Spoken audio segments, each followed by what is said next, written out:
Get the chalk. Hey, get the chalk. Put me on the Cadillac board. You falsely accused me of giving aid and comfort to bin Laden because of what happened in Somalia.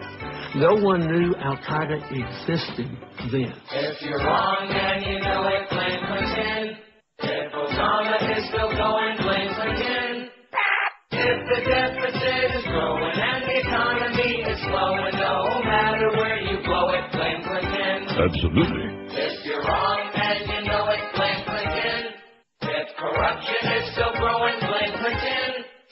If the Middle East is going all to hell and it's showing, if terrorism's growing, blame Clinton. Richard Clark and all the intelligence people said that I ordered a vigorous attempt to get bin Laden and came closer, apparently, than anybody has since. All right. And you guys try to create the opposite impression when all you have to do is read Richard Clark's findings and you know it's not true. It's just not true. It's just not true. Read the book, damn it. It ain't true. And believe me, there's a guy that knows something about stuff that ain't true. Terrell Owens tried to commit sausages. That's true.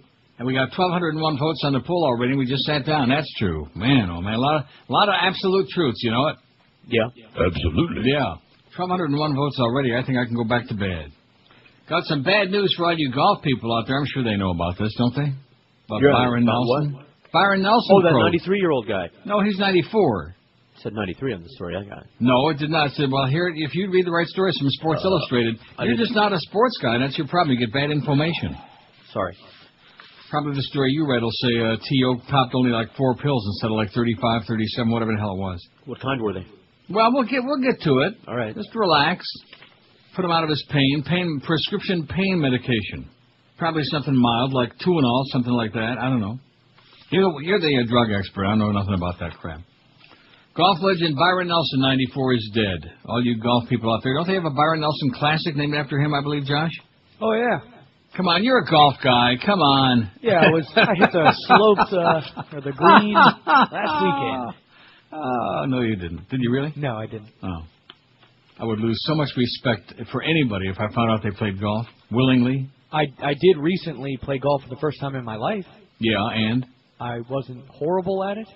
No, I'm not asking how you were at it, but I'm just... Oh, you asking me if I'm going to play again? Was it a lot of fun? Was it great? Will you do it again? If I do it again ever, I'd like to play 9 holes instead of 18. Yeah, it's a little bit much. And miniature golf is a lot more fun anyway. Oh, totally. Yeah. Absolutely. Totally. Byron Nelson, who had the greatest year in the history of professional golf when he won 18 tournaments in 1945, including a record 11 in a row, died yesterday. He was only 94. Oh, my God. I always love it when it says no cause of death was listed on the website of the Tarrant County Medical Examiner. He was 94, no cause of death was listed. How about old age? How's that sound? Byron Nelson, they named a golf tournament after him. He was a commentator for about 100 years. Pop, pop, pop, pop, pop, pop, you know, like that.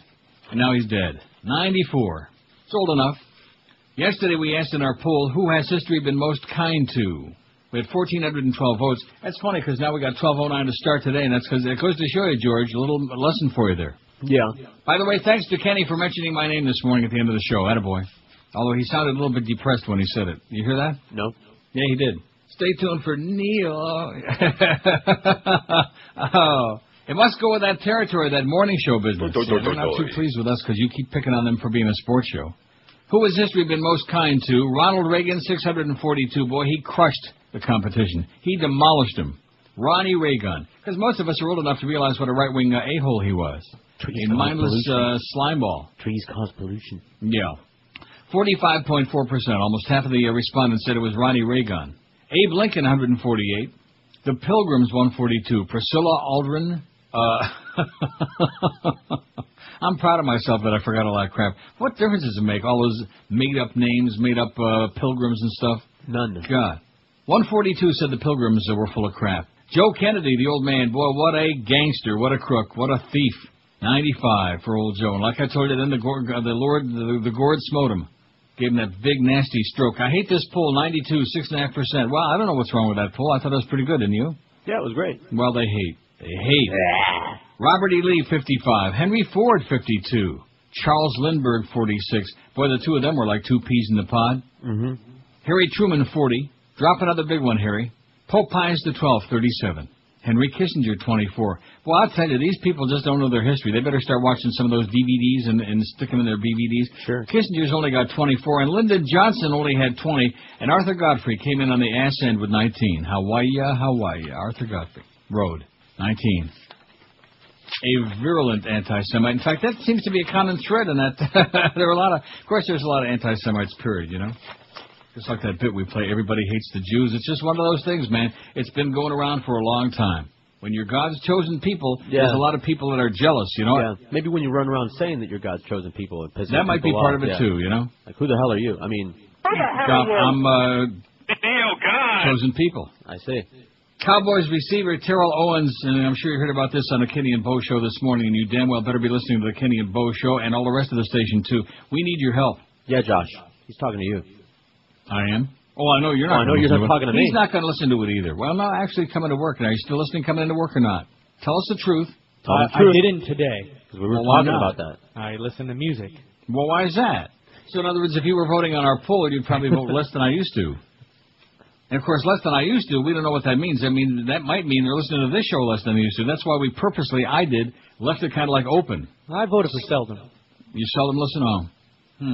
I voted for the one that's on the bottom there. Sports Talk is ponderous. You know me. I voted for I only listen to the Neil Rogers Show.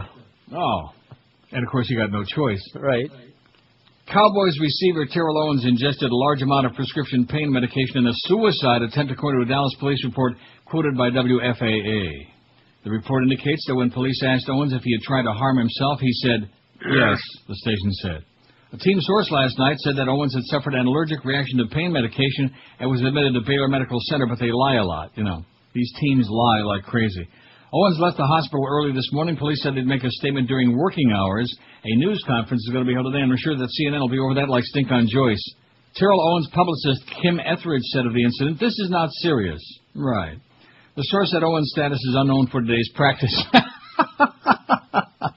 And for the Cowboys game against the Titans on Sunday. Those terrible Tennessee Titans.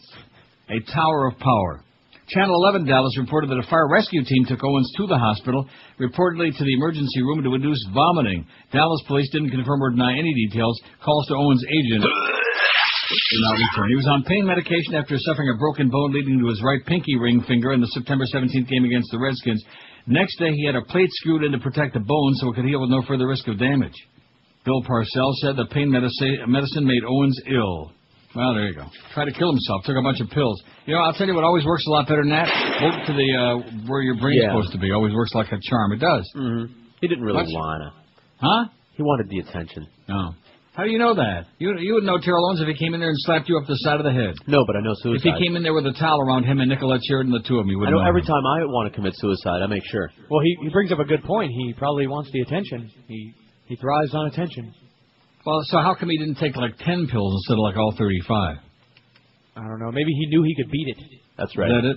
Because he'd already taken 20 the other time. It's like, 1,237 votes on the poll. How much do you usually listen to WQM these days? This is on the heels of that trend that came out on Monday.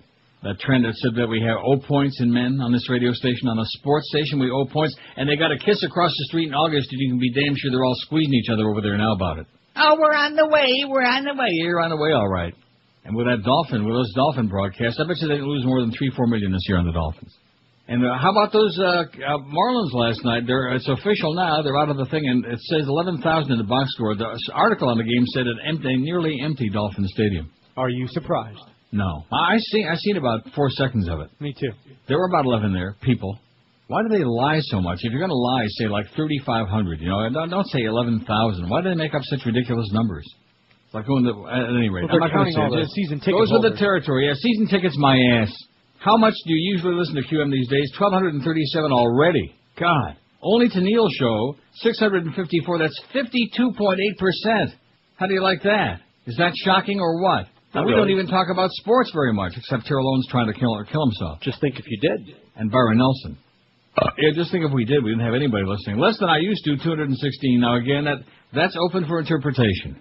That could mean they listen to the sports segments less than they used to, or it could mean they listen less to us, or all of these things, you know. Who knows? That's why we purposely left it like that. Mm-hmm. Get them all talking around the water cooler. Oh, did you hear what sure they are. Quite a bit, 136. Well, thank God for them, quite a bit. In other words, more than 2-3 minutes a day. Seldom, 101. Uh-oh. More than ever, 67. That must be because of the new Kenny and Bo morning show, wouldn't you think?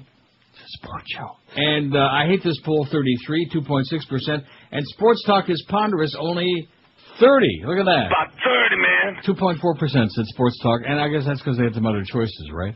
Right. 1247. Boy, the votes are pouring in now. Can you believe that? When you start with 1550, it's easy to do 1600. I think we'll do 1600, don't you? At least. And then they'll be talking about that around all over town, man. Every water cooler in town, they'll be saying, you know, that faggot had 1,600 votes on the poll before 2 o'clock today. Holy cow, there must be somebody listening. No, not necessarily. Less than they used to, but then again, we don't know what that is. That opens the door for a future possible poll, right? Right. Always open up the door for a good poll, that's what I say. 12 minutes after 10, let's take a look at that award-winning lineup today. And like I said, you better start listening a lot more. I mean, I don't want to, put that in kind of like an admonition, but you better. Because we need the cash. We need the jobs. Although I noticed that log is loaded with spots, man. We got spots up the old... Rectum. Shoot. Mad Dog 2 to 4 this afternoon. There's only one Mad Dog. There's a lot of other people who've been using that name. You notice there's a lot of Hammers and a lot of Mad Dogs. I love that promo where Dave Van Boring, the kid they call the Hammer, whatever the hell that was. Isn't that what he says, John? That's what he said, yeah. The kid they call Hammer. Hammer this. In fact, hammer Dave on the side of the head and wake his ass up. Too late now anyway. They're out. They're done. Mad Dog 2 to 4. The Power Hour with Hank and the Mad Dog 4 to 5. Boy, some genius must have come up with that idea. That's a good idea. That's probably the most fun hour of the whole universe in sports talk in this market. The Humper 5 to 6:30. Another tough hour and a half assignment because we got the pregame at 6:30. There ought to be one hell of a crowd. The Marlins and the Reds again, 7:05, followed by the Ed Kaplan Show. The biggest names, the best talent. This is Real Rogers. Sports Radio 560 QAM. You got. This is Eyewitness News. Well, Secretary of State Condoleezza Rice is just back from a diplomatic visit to Canada. Somehow this trip conjured up talk of a romantic nature. Relations between Canada and the U.S. are heating up. The U.S. Secretary of State and Canada's foreign minister seem to hit it off. Secretary Rice? A date? I've always been a fan of yours. You finally did touch her. Like lovers? I also, last night, had a chance to meet Peter's member. Must be something in the air. I do love Peter. Please come back again. Not so innocent. This has been a lovely trip, Peter. It's making us hot. Oh, yeah, I'm all worked up about it. Stay cool on me, you old dyke. It's 10:18. That sounded like Jeannie Most from CNN, didn't it? A little bit. Speaking of old bags. 1,266 votes on the poll. That's bad. Oh, there's the police say that Owens overdosed on painkillers. No. Ready for the game against the Philadelphia Eagles. The Philadelphia Eagles. That's a big game for Terrell Owens. A huge game, not only for... Oh, maybe that's why he did it. For Terrell Owens, because that's a former team. Right. And you have to remember that former team that he played with, he had several confrontations there, a feud, if you will, with Donovan McNabb, the quarterback there. And it ended up ending very, very... Well, that's a good way to avoid that confrontation again. Just swallow a bunch of pills, right? Didn't work, though. Didn't work. Peaceful Iraq war protest prompts 71 arrests. 2 Presbyterian ministers were among 71 people arrested during a series of peaceful protests against the war in Iraq yesterday, said a spokesman for a group participating in the protest. You see, there's a suspicious package there in front of the D.C. courthouse where that school delivery hearing is supposed to take place today. They got a suspicious package. They got the bomb-sniffing dogs. Man, a lot of paranoia, a lot of psychosis going on. Anybody out there, if you got a suspicious package, hide it. Demonstrators held sit-ins, prayer services, and sing-alongs at 4 locations in the Capitol complex, including the central atrium of the Senate Hart Office building. This is yesterday. The demonstrations were reminiscent of the Vietnam era, with protesters strumming guitars, singing peace songs, holding flowers, and wearing hats made of balloons. Senate staffers watched the demonstrations from their orifices. Protesters said that several workers gave them a thumbs-up or other signs of approval when they made sure nobody was watching. Well, here's a poll suggestion from one of our listeners out there. Which place has more... Oh, no. Short this poll. is easy. Which place has got more hate, the Middle East or South Florida? Boy, that's a no-drainer, man. We have more kinds of hate. We do? Yeah, down here. I see. Mm-hmm. We're trying to protest the lack of civil liberties and try to end war culture, said protester Alex Bryan of New York yesterday. 33 of those arrested were charged with unlawful conduct inside the Hart building. 38 more demonstrators arrested at separate protests near the Capitol. Of those, 23 were charged with crossing a police line, and 15 were charged with demonstrating without a permit. How do you like that? Among those arrested during the demonstrations were 2 Presbyterian ministers, a Catholic activist, and a member of a Quaker group. Oh, boy, they must have been feeling their oats, those Quakers, you think? Oh, man. Wasn't Nixon a Quaker? Yes, he was. Well, how do you like that? All you people out there that think that Quakers are like more honest and like the Amish, oh, brother. You're never going to find a crook in their midst. Rick Riley was a Quaker. Get out of here. All right. See you. Faker. Rick Riley was a faker? I didn't say that. You called him a He was macaca, Quaker. I think, A didn't you? Quaker. Yeah, macaca. What are you talking about? I thought he was a born-again Christian. Quakers aren't born-again Christians. No, his family was Quakers. We were talking about origins once, and he's descended from Quakers, he said. Oh, I thought he was descended from, like, rednecks. Well. See, leave it to you. All these months that have gone by, his name hasn't even surfaced on this show. And all of a sudden, out of nowhere, they goes picking on poor Rick Riley. Well, you brought up Quakers. Yeah. I didn't know he was a Quaker. To this day, I never knew that. That explains a lot.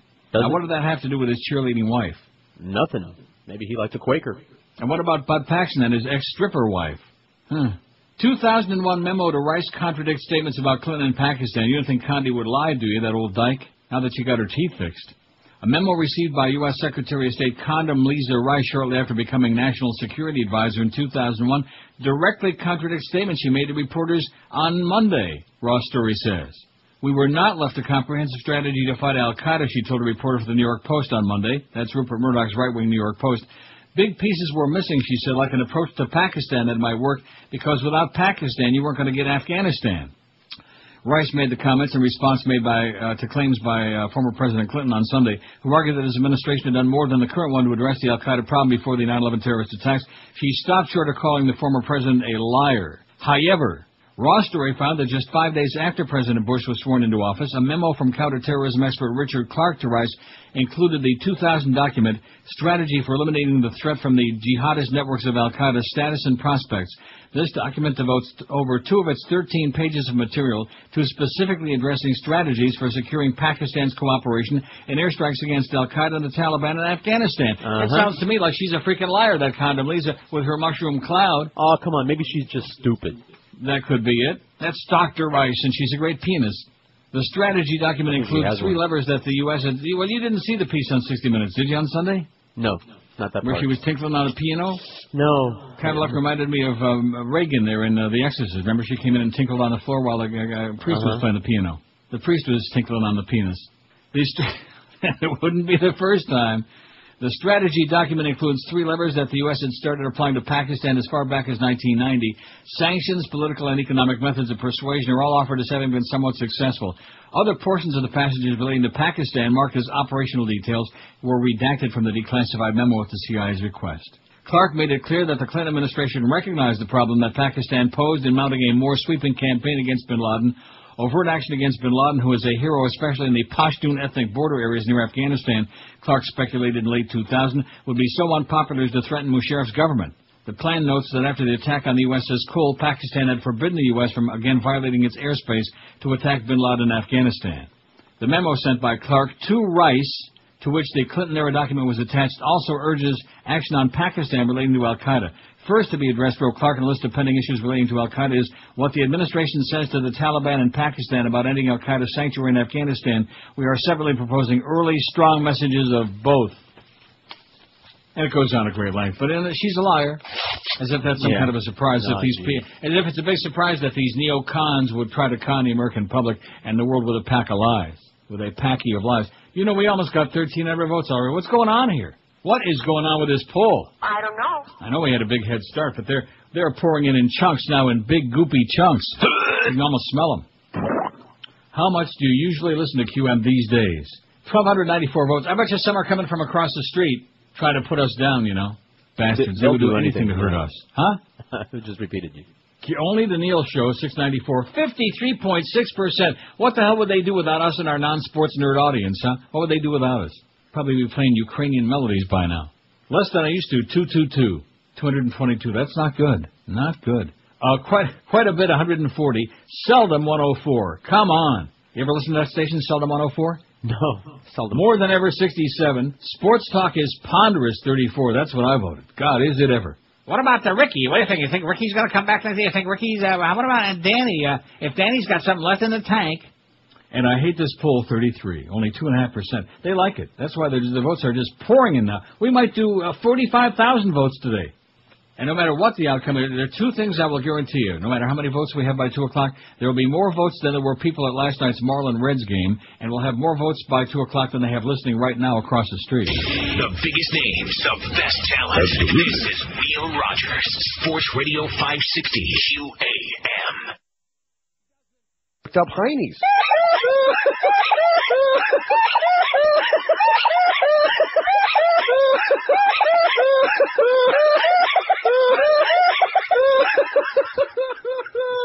You may not realize it, but Florida is full of things to do. Take a leisurely cruise along what many Floridians call, I don't have a quarter for the turnpike, 95. Thrill to uninsured and unskilled drivers as they cut you off at great speeds with no brakes. Watch out for that mattress. That's right. In Florida, I-95 is strewn with mattresses, tire fragments, and alternators to provide you with hours of fun on a pylon course. Laugh along with others at freaky rides, like that 85 Corsica with the sawed-off roof and chickens jumping out the back. Watch tiny Cuban women wring their hands behind the wheel not knowing what to do, especially in the rain. Yes, there's so many things to do in Florida. You'll be busy with plenty to do before you even get a chance to do it. Oh, I can't wait to go online and get my 85-year license renewal online. 1031. You know, I tell people about that, about the 6-year renewal with no eye test and no showing up and seeing if you're still alive. And they look at me like, right, you know, like it's a joke, like I'm making it up.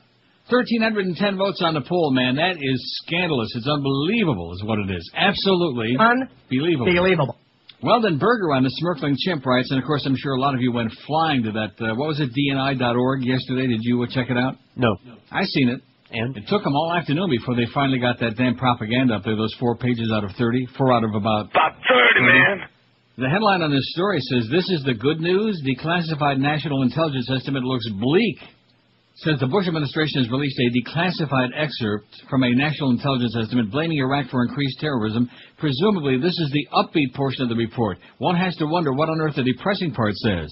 In other words, if this is the good news, among the highlights are judgments that the global jihadist movement, which includes al-Qaeda, affiliated and independent terrorist groups, and emerging networks and cells, is spreading and adapting to counterterrorism efforts, that activists identifying themselves as jihadists, although a small percentage of Muslims, are increasing in both number and geographic dispersion, that the Iraq jihad and pervasive anti-U.S. sentiment among most Muslims are fueling the spread of the jihadist movement, and that the increased role of Iraqis in managing the operations of al-Qaeda in Iraq might leave veteran foreign jihadists to focus their efforts on external operations. Responding to questions about the NIE yesterday, the White House said that reports based on leaks about the document distorted the overall thrust of it. In fact, the declassified portion serves only to reinforce the impression conveyed by the government sources who spoke with reporters at the New York Times and Washington Post. The U.S. invasion and occupation of Iraq has aided terrorist recruiting efforts by increasing anti-U.S. sentiment, and as the CIA predicted last year, the fighting in Iraq is providing terrorists fighting there the opportunity to hone their skills for export to other parts of the world. In other words, practice makes perfect. Or as they say at the Vatican, practice makes prefect. Isn't that what they say? Says that's the bad news. The good news is that in the unlikely event the U.S. succeeds in transforming Iraq into a beacon of democracy, jihadists worldwide will be demoralized and their street creed eroded. Their street credibility. Cred. You ever see that word cred? Mm-hmm. Bush will use the released excerpts to continue arguing that Iraq is the central front of the war on terror, saying that the judgments in the NIE show that we can't bail on Iraq without handing terrorists a major victory. He will also continue to avoid offering any hint that he has a clue about how to achieve whatever it is he hopes to achieve there. I guess before you can achieve something, you have to know what it is you want to achieve, you know what I'm saying? Oil. The declassified release includes a very creepy rhetorical flourish. Throughout it, the U.S. is referred to as the homeland, which sparks unhappy memories of fatherlands and motherlands, and 2 glaring omissions. There is absolutely no mention of the homegrown Iraqi insurgency, which even the administration acknowledges is a far more potent actor in Iraq than are the imported fighters of whatever stripe, and which will in the end determine whether extremists can or cannot claim Iraq as a victory. And there's no mention of the actual state of affairs in Iraq, as in bad. The likelihood is that it's a sports show. The likelihood is that one group of extremists or another will claim victory in Iraq no matter what happens. It's just a question of whether it's the extremists serving as the power brokers in the Iraqi government or the extremists fighting these extremists. Politically, the report may be a wash. On one hand, it does reinforce the no doubt accurate perception that the U.S. withdrawal from Iraq will enhance the power and prestige of anyone who can make a reasonable claim to driving us out, and puts pressure on Democrats, other opponents of a continued occupation, to come up with a more detailed alternative than simply going away. On the other hand, however, it confirms that the invasion was an enormous blunder and that the conduct of the occupation has done an enormous amount of damage to U.S. and global security, and the White House response to it begs the question of why voters should continue to entrust the conduct of the occupation and counterterrorism in general to people who have clearly, in the consensus judgment of every U.S. intelligence agency, placed the country at greater risk than they were 5 years ago. Wasn't that the bottom line again? Greater risk than we were 5 years ago, before 9/11. According to all estimates by anybody with an IQ larger than their unit. 1,315 votes. I'm going to tell you they're probably just tearing each other's guts out across the street. 1,315. And you know something on that QM.com, I hope you're not going to be taking any polls on there, Josh. Like you wish that Terrell Owens would have succeeded, stuff like that. No polls. Because you know damn well you won't get like 300 votes. Well, maybe now that you spruce up that website, maybe that you're on it again. What are you doing with it? Everything. I'm the webmaster. But I mean, what are you doing to improve it to get? Well, somebody we're trying to. We're working on getting a new site. Which would be what? Sportsnerds.com? Well, it'd Sports still Nerds Are Us? It would still be the great WQAM.com, but it needs to be revamped, if you will. Yeah, that's it. Flush that baby down the toilet and start all over again. Schmidt can it. Clear the decks. Start all over. Get rid of those pukey colors on there too. It looks like those the blue and yellow, like QAM colors. Blue and yellow. Isn't that what those are?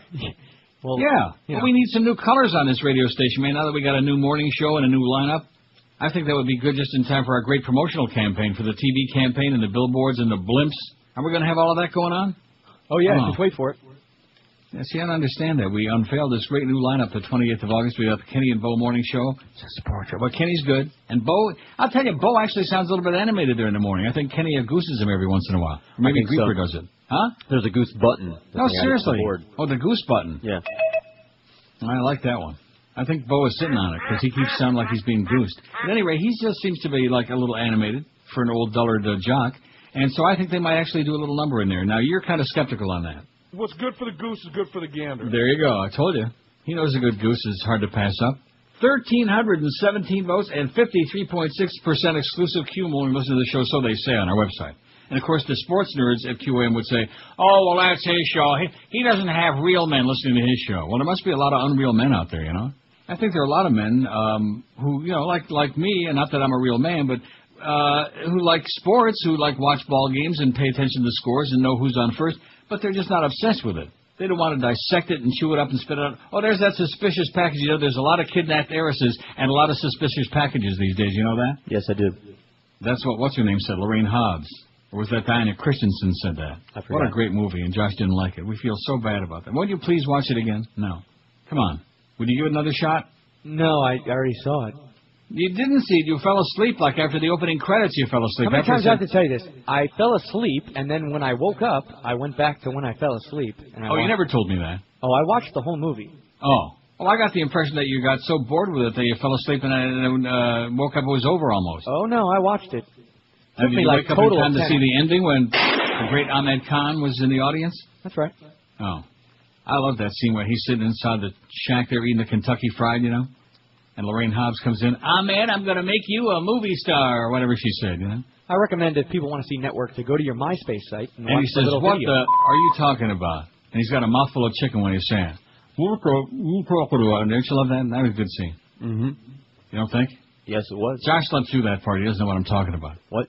He didn't know that the great Ahmed Khan wore a Hussein Shako. He was trying to remind people to go to your MySpace site and see that music video that they made out of that, which is great. that would be good. I know. That's a good teaser. After you watch the Tom Brady and his jockstrap piece on there from SNL, huh? That thing is hysterical. That is special. I love the part where he reaches over and grabs her boobie, and he probably did too, as a matter of fact. Although he's doing better than that. He's doing pretty good. I can imagine he can. There are some people. That would be a good poll question one day. Which of these people most likely can have anybody that they want? Is that a good poll question? Yeah, it is. Yeah. Anybody they want. Male, female, animal, vegetable, mineral, whatever. I shouldn't have said animal. I Alien sorry. Uranus. Yeah, that's right. I got news for you. Ricky Martin ain't one of them. Oh, man. What a badly washed out. And you know something? This will make you feel better about life. You know who we don't hear anything more about at all for a long time now? What? Ricky Martin. Good pert. Doesn't that make you feel better right off the bat? See that? Just like Monty Python said, look on the bright side, baby. We aren't hearing nothing about that screamer anymore for a long time now. He's no longer living La Vida Loca. No. He's living La Weenie, something loco. 1327. Boy, we may be close to 1400 by 11 o'clock. This is going to get us on the front page of Variety magazine, Billboard, iTunes is going to be all over this like Stink on Greg. Wow. What do you think? Absolutely. Oh, I mean, absolutely. Wouldn't surprise me if the people get on it. Hey, all you horse racing fans and poker players, Pompano Park Racing and Poker's got the plunging action that you're looking for. And, of course, it's easy to get to Pompano Park. It's just a half-mile from both I-95 and the Turnpike. And Pompano Park features free admission and free general parking every day of your life. Live harness racing in the poker room are open every Wednesday, like today, Friday, and Saturday. Poker gets underway at noon, goes on till midnight, and live racing gets underway nightly, Wednesday, Friday, and Saturdays, 7:25 and p.m. Every live racing day, the smoke-free poker room at Pompano Park features tournament action all day and all night. Come and enjoy a great $9.95 all-you-can-eat prime rib buffet on the 4th floor in the players' room. Just show your Power Player reward card to get this special offer or sign up for a free card. It's a free membership. And every time you make a wager on the races or play poker and show your card, you'll be earning points for free items like betting vouchers, programs, valet parking, and lots more. And don't forget Dollar Nights Wednesdays when draft beer, sodas, hot dog, popcorn, and large pretzels just $1 a piece. That's every Wednesday like tonight. And coming up Saturday, October 7th, that's a week from this Saturday, it's Think Pink Night with special fundraising events to help raise money for the American Cancer Society for Breast Cancer Awareness Month. Pompano Park Harness, all the stuff is going on there, all the plunging action you could ever want at Block South Atlantic Boulevard on Powerline Road. For the current racing schedule, call 954-972-2000 or go on at Wicked Web at pompanopark.com. The biggest names, the best talent. This is Neil Rogers, Sports Radio 560 QAM. Sports Radio. What the hell was that? That's you, buddy. No. Yeah. You know what happened? You want me to tell you before we do the please do. While you're trying to put your life back together again. Well, no, I put the copy folder back over here to my right, or the copy, whatever the hell I just did, and they fell on the Q button. And so there were like 600 Qs. If I would let it go right there, it would have just, exactly. Go ahead, have a good time.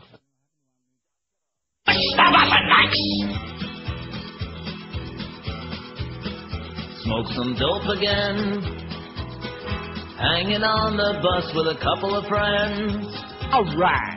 State police did an inspection once again and busted me for shrooms and lots of pounds. On the road, my friends, they had my tour bus pulling over on the highway. Did a search, my friends, and the trooper got a whiff of smoke his way. Cannabis bouquet. Close the door, my friend.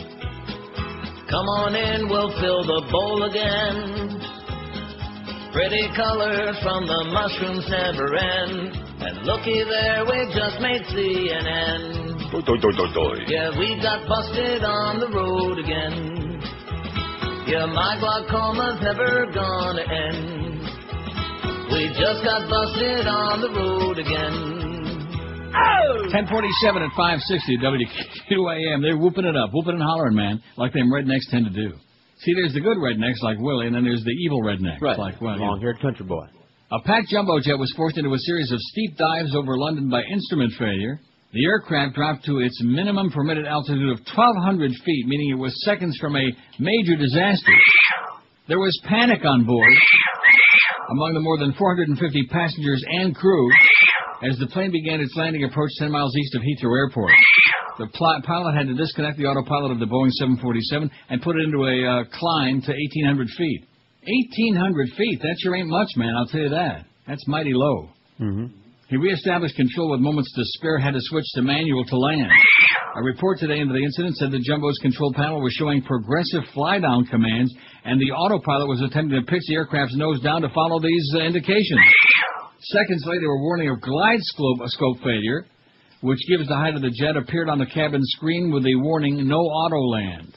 The co-pilot immediately tried to contact air traffic control to find out if there was a fault with the glide scope, but he couldn't get through because of radio congestion. The air traffic controller had also noticed the unusually low altitude as the plane dropped again and immediately ordered the Boeing to climb again. Just like that song we just played. Time to climb again. You know that one. The official report of the incident by the Air Accident Investigations Branch says that as the flight crew taxied the jet toward its parking stand, they reported to air traffic control that the glide scope had fluctuated, or is that supposed to say flatulated? Flatulated. I think that's what it's supposed to say. A warning was immediately sent out by air traffic control to other approaching aircraft to see if they were experiencing similar problems, but none of them did. The incident happened on, the 10th of January, just after midday, months ago. I thought this just happened. This is in the British Evening Standard. They're a little bit slow. God. 2 years ago, Prince Charles's plane was involved in a near miss with an Airbus. Charles was flying in his private jet to Spain when it came within 900 feet of an Airbus A321 with 186 passengers on board. Aer Lingus said the Airbus had been flying under the control of London Air Traffic Control at the time. I think they got problems. What they got. Air what? So what are you more upset about? The fact that his plane didn't crash or that? No, see, that would have killed a lot of innocent people. That's right. We don't want that. Whereas in T.O.'s case, it was just him. Nobody else. He wasn't sharing with nobody else, the Peels. Uh-oh. Oh, there's that polygamy guy, that Jeff's guy on trial. You know, that pervert, lunatic, pedophile. Right. Doug Thompson, your favorite, writes, stupid Yes, is as stupid does. Boy, he must be writing about QAM, you know? This must be the Greg Reed story. I feel like getting a drink before you read Doug Thompson. That's how good his articles are. Really? Yeah. You mean like a stiff drink, like booze? Or Sure, just, like a beer, like, I want to settle down with like a beer and a cigar or a drink or something. And just a cigar and a beer and a big fat one, huh? Soak Doug up. Stupid is as stupid does. It's not very long, and that's good. I'm tired of reading these long, ponderous stories because I know it doesn't keep anybody's attention. Like the next one after this, injured penis worth $1.5 million to jury. Now, they'll be on the edge of their seats for that. Yeah, who wants to know about that? The guy who had the injured... Anyway, Doug Thompson says, too often. Now, you lit up now or what? Yeah, I'm lit up. Good. Too often, voters make the serious mistake of assuming that political candidates and elected officials are smart. Most of them aren't. In fact, many of them are dumber than fence posts. I've covered politicians as a journalist and worked with them as a political operative for more than 40 years now and can count on one hand the number with IQs above that of a 2-minute egg. Take George Allen, the Virginia senator and wannabe president. A few weeks ago, he noticed a young man with a video camera in the crowd at a campaign rally. He knows the guy is a campaign operative for his opponent, yet he makes a fool of himself on videotape by referring to the young man, the young native of Virginia of Indian descent as macaca, an ethnic slur against those of Indian heritage. Boy, I'm not reading this well. To most people, common sense would dictate that you don't issue ethnic slurs while your opposition is videotaping you. Common sense, however, is not found in most political campaign plans. Common sense says Allen would not come up to a political action committee representative at a Washington fundraiser and call Afro-Americans niggers, but Allen did. I know, I was the PAC rep he said that to in 1991. Common sense says you don't base your political career on being a Southern good old boy in Virginia and then claim you never ever used that particular ethnic slur. Too many people would have heard you say it, and those folks started coming out of the woodpile this week when Allen made that ridiculously stupid claim. Those who defend Allen say it's not fair to nail the senator for something he said in college or maybe 20 years ago. Of course, these are the same people who wave an article that Allen's opponent, former Navy Secretary Jim Webb, wrote in 1979, questioning the wisdom of women in combat. Webb didn't help his cause with his incredibly lame response to a question about the article on a recent Meet the Press appearance. Stupidity, I found, is nonpartisan. To be fair, Allen doesn't hold a patent on political idiocy. It's public domain among candidates and elected officials. Democrat Gary Hart's ill-fated campaign for president came to a crashing halt when he challenged reporters to follow him around to see if he was cheating on his wife, and those who did just that caught Washington party girl Donna Rice sneaking out of his Capitol Hill townhouse after a clandestine evening with the senator. Remember, what's his name, with the trench coat from the Herald? Tom Fiedler. Right. Senator Paul Simon, another Democrat who wanted to be president, campaigned at a Chicago White Sox game when the team was contending for a rare appearance in the baseball playoffs. A reporter asked the senator what he thought of the White Sox chances. Personally, I don't care, Simon said. I'm a Cubs fan. The political battlefields of Washington and the nation are littered with the blood of those who spoke before they thought or turned stupidity into an art form. That bloody history includes a drunken Wilbur Mills stumbling on stage to visit his stripper girlfriend, a horny Bill Clinton getting a BJ from Monica Lewinsky while chatting with world leaders, and a lying Richard Nixon declaring, well, I am not a crook. You know, so I had to clean up that little bit, that BJ. Former FBI Administrator Mark W. Felt, Washington Post reporter Bob Woodward's shadowy source known only as Deep Throat for many years, may have put it best during one of his clandestine meetings with Woodward in an Arlington, Virginia parking garage. Forget these myths you and the others in the media have created about the White House, Felt said. The truth is these aren't very bright people and things got out of hand. Today, more than 3 decades later, we see constant reminders that these people still aren't very bright and things still get out of hand. That's what your buddy says today. You can put the booze down now. Okay. It was, not one of his great masterpieces. It was short and to the point. He's done better. Dallas police news conference expected shortly on on that attempted suicide. No, you're right. People that attempt suicide and fail, they don't really want to do it. That's right. They're looking for attention. Hey, rocket science. Although, in Imaginary Heroes, remember that girl that he was in the hospital with? When he busted his leg and she was there and he saw the slit wrist and everything? And then a week or two later, they're in the assembly, they're in school, and they were sorry to announce that whatever her name was, Jessica Schmidlap, committed suicide. Right. And they're all going like, oh my God. like that. Like it was a big surprise. Well, maybe she was serious, I guess, huh? 1,355 votes. In fact, remember I told you, was it a couple of years ago, I had dinner with my ex-classmates from high school in Canandaigua? I told you that? Well, I didn't have dinner. I bought them dinner. I buy everybody dinner. Ruth Chris? That's right. And the stories that they were telling me about, all the kids that I graduated with in 1960 from high school, and this one committed suicide, and this one attempted suicide, and this one died from this horrible disease. Jeez, it's enough to make you want to commit suicide or kill somebody. Or yourself. Yeah. Just not a good idea. All this, just move on with your life. Be happy. I mean, I'm glad that, I had that dinner and I met up with my two friends, and they look old like me, but in fact, they look older than me. But nevertheless. Like that. They probably had kids. Well, the one, I told you about the one, it was a guy in his, well, it's a long story. He woke up in the middle of the night and his wife was tippy-tapping on the computer, and he went in to see what was going on, and she shut the thing down real quick, And then she was having an affair and demanded a divorce after all these years. He didn't have any idea anything was going on. Huh. But the lucky part was he met up with his old high school flame, whose husband had died, and the two of them got together again. Very Isn't that good. a sweet story? Yes, it is. Well, there you go. See, not everything is like nasty and negative. Quit being so negative. For example, a Dade County jury awarded $1.5 million to former South Beach bartender Patrick Timothy O'Neill, who said 2 urologists injured his penis while treating him for warts. O'Neill, 43, filed suit in 1998 against doctors Bernardo Letterman and Jacob Cohen, along with South Beach Urological Associates. Letterman surgically removed 3 papilloma on April 18, 1996. Afterward, O'Neill says he developed an infection and received treatment through the following month. On each and every visit, the defendants assured O'Neill there was nothing wrong with his penis and that he was obsessing over nothing, says the complaint filed by attorney David H. Gold. People keep telling me the same thing. O'Neill ended up with a disabling case of Peyronie's disease, among other things, the suit says. Peyronie's disease began as a localized inflammation and can develop into a hardened scar, according to a website co-sponsored by the NIH. In severe cases, the hardened plaque reduces flexibility, causing pain and forcing the penis to bend or arc during erection. Gold says O'Neill suffered constant penile pain plus curvature and an atrophic-like condition that caused a decrease in size. O'Neill has undergone treatments for the past 10 years, including anesthesia injections into the penis and spinal epidural space. He added negligent care. He has to use lidocaine every day on his penis, Gold said. He must also take the painkiller Percocet before and after sex. It hurts. It burns. Dade Circuit Judge Gerald Hubbard presided over the 5-day trial. The 6 jurors, 4 men, 2 women, deliberated for more than an hour Monday. They awarded O'Neill $1 million for past pain and suffering, $490,000 for future pain and suffering, and $10,000 for past medical expense. They found Letterman 90% at fault. Cohen got hit for just 10%.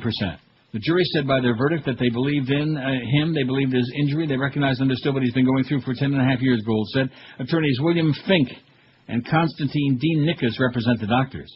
We do not believe the plaintiff's alleged injuries related to care rendered by our clients, Nickus says. We're evaluating the events that took place during the trial and considering our appellate options.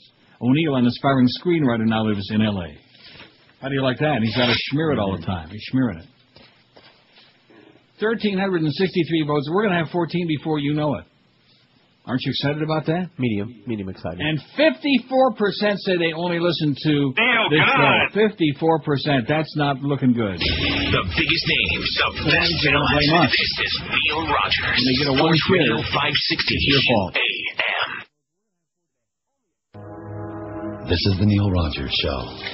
This is your brain. Any questions?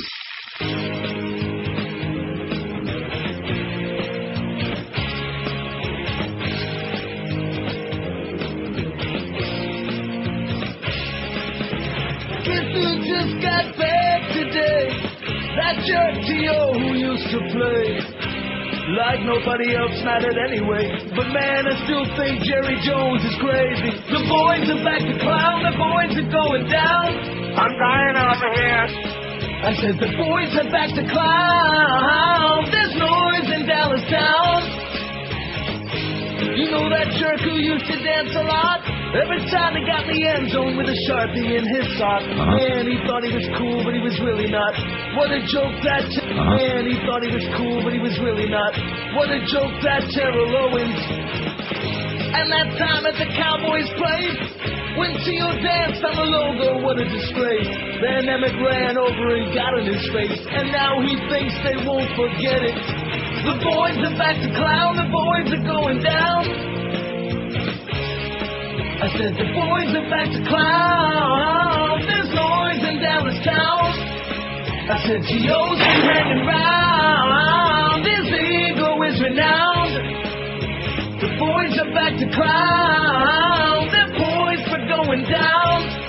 Prior to me speaking to the media, and what I want to say is that information that went out, we are the official spokespersons for the Dallas Police Department. How that information got out, I don't know. How's Lee Harvey Oswald doing, by the way? This is the official statement.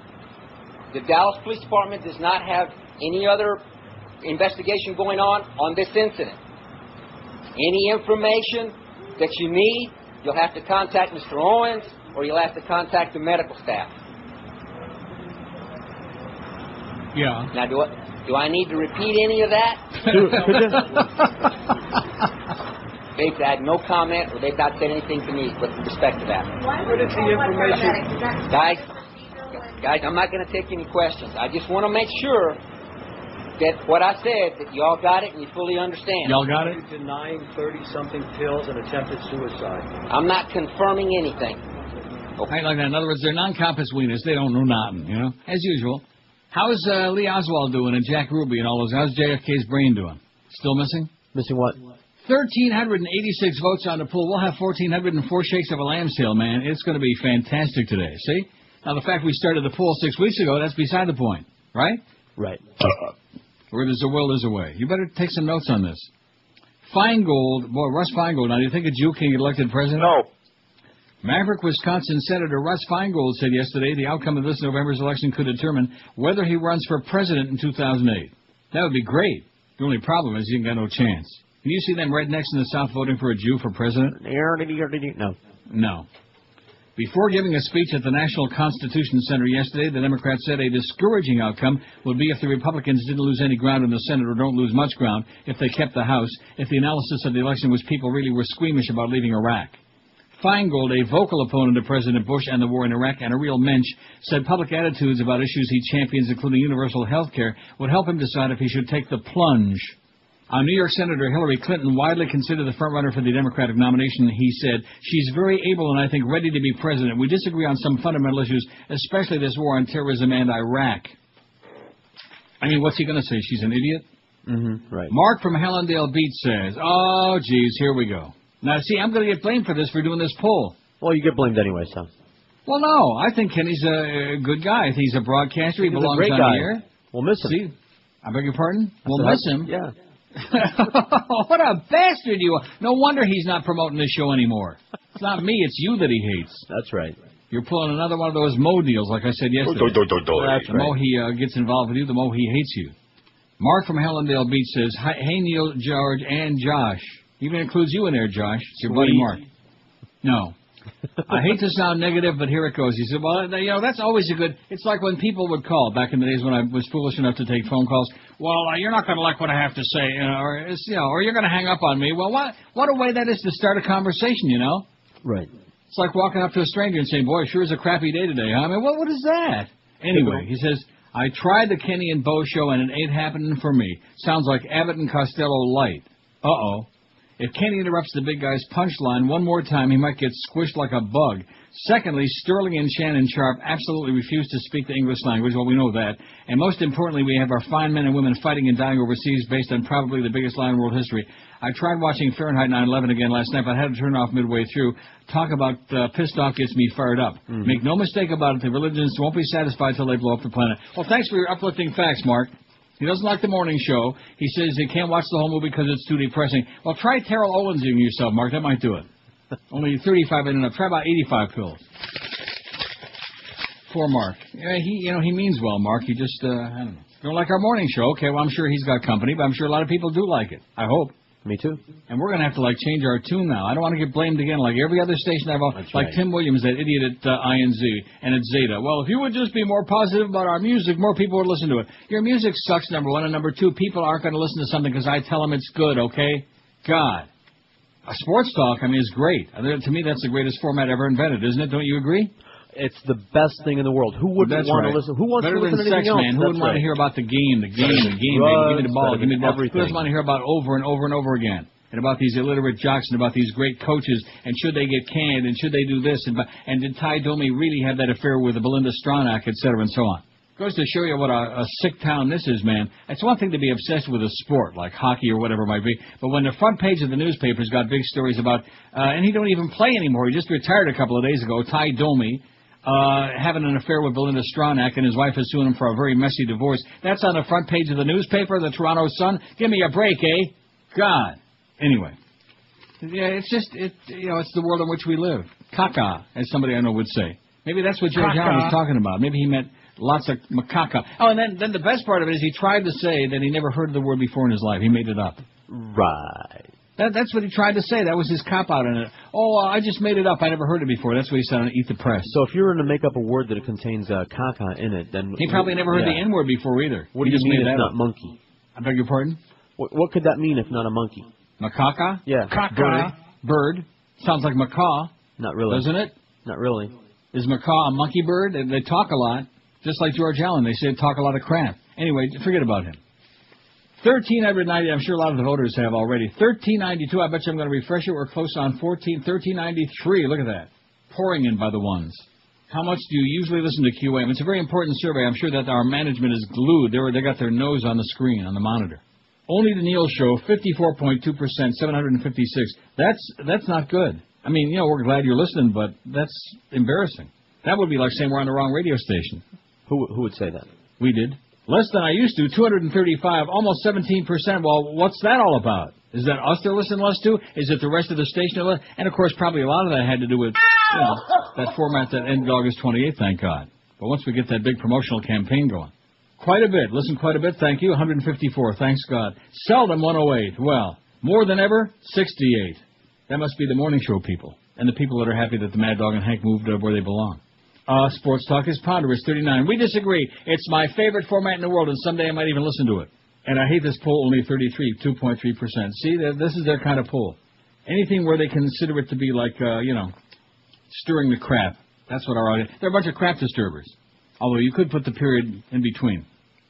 Speaking of crap disturbers, this Musharraf man, he better watch it. I guess 3 assassination attempts on him wasn't enough.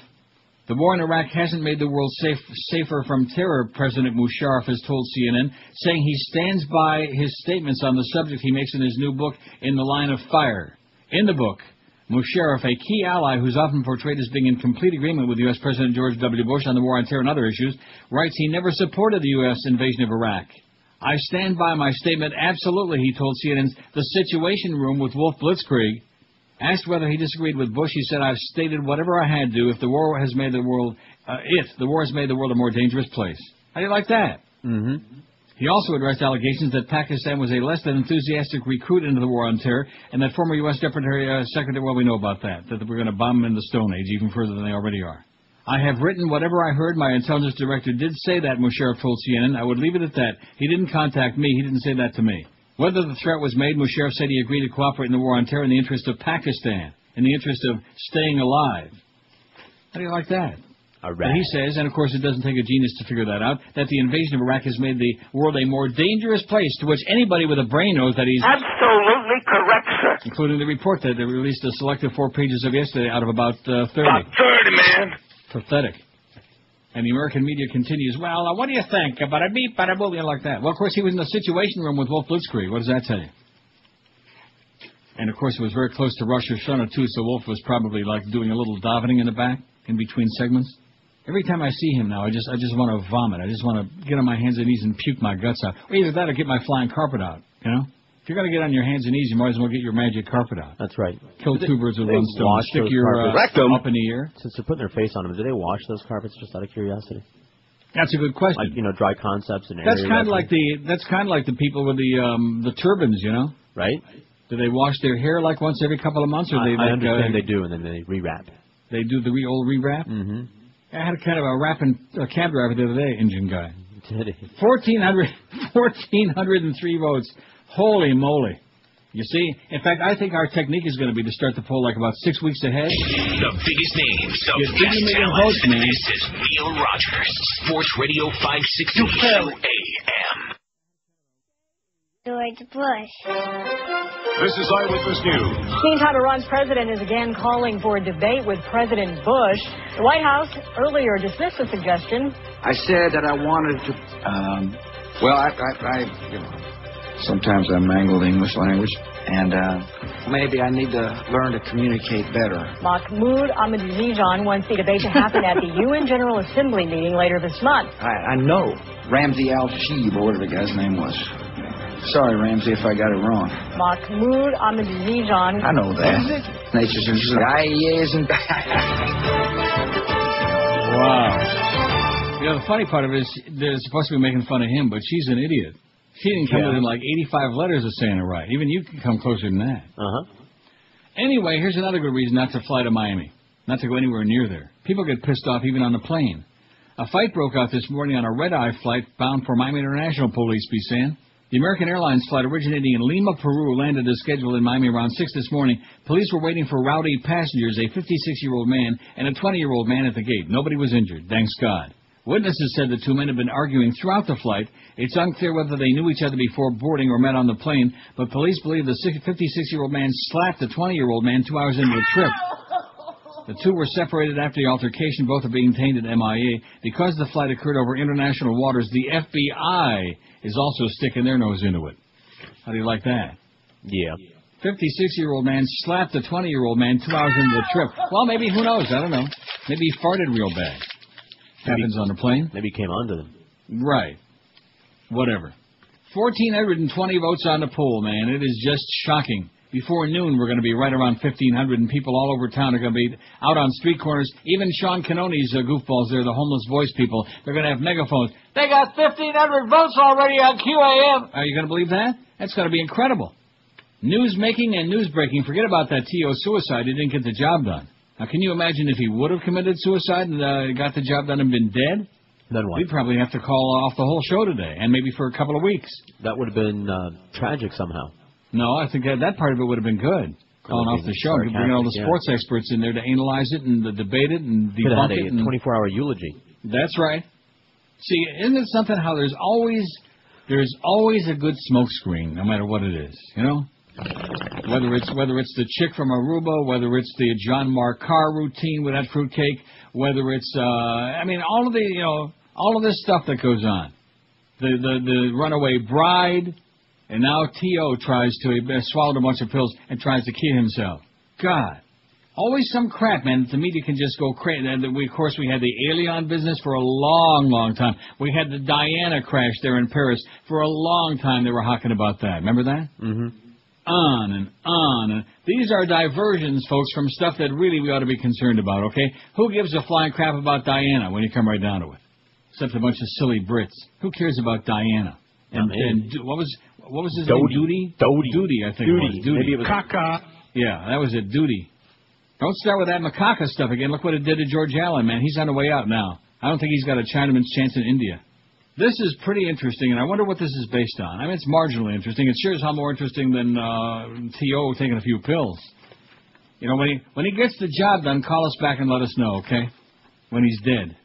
Oscar-winning actor Tom Hanks is the most trusted celebrity in America, according to a new survey published by business magazine Forbes. Tom Hanks is the most trusted celebrity in America. Oh, my God. What does that say about celebrities? You know what it says? We don't trust them. Because if he's the most trusted big-name celebrity, that says a lot. Hanks, who has made a career out of playing heroic or heartwarming characters in movies such as Forrest Gump or Apollo 13, came out on top of a list of 1,500 celebrities ranked by trustworthiness. In fact, I can't wait till the whole thing isn't out yet, but I'll keep checking on it. Mm-hmm. I'll keep Googling the Forbes issue. I can't wait to get the whole list. I might actually have to go out and buy the magazine, man. Television celebrity Rachel Ray came in second. I don't even know who that is. She just got a new show. She's a cooking kind of person with big teeth. Like a Martha Stewart type, but not old. Well, Back to the Future star Michael J. Fox pulled third. Those are the three most trusted people in celebrity land. Tom Hanks, Rachel Ray, and Michael J. Fox. Talk show diva Oprah Winfrey was number 4. James Earl Jones, the actor perhaps known for supplying the voice of intergalactic villain Darth Vader in Star Wars movies, was number 5. And the only reason he's number 5 is because he's got that big, deep voice. That's the only reason he's on there. Right? Right. He should be disqualified because he does those voiceovers on CNN. Yes, he does. Well, then right off the bat, they should toss his ass out. Talk about trusting somebody if they're on CNN. Next, you know, they'll be putting Wolf Blitzkrieg on here. Right. Other famous names to make the top 10 include Oscar winners Denzel Washington, Morgan Freeman, and Reese Witherspoon. Now, let's see. Out of the top 10, how many black folks we got on there? You got Oprah, James Earl Jones, 2, 3, 4 out of 10. That's 40%. That's pretty good, considering they're pretty like good 12%. considering. Right, that's correct. Pretty good. So, in other words, there's about 10 or 20 black folks in America really doing good, and the rest of the folks are schleppers.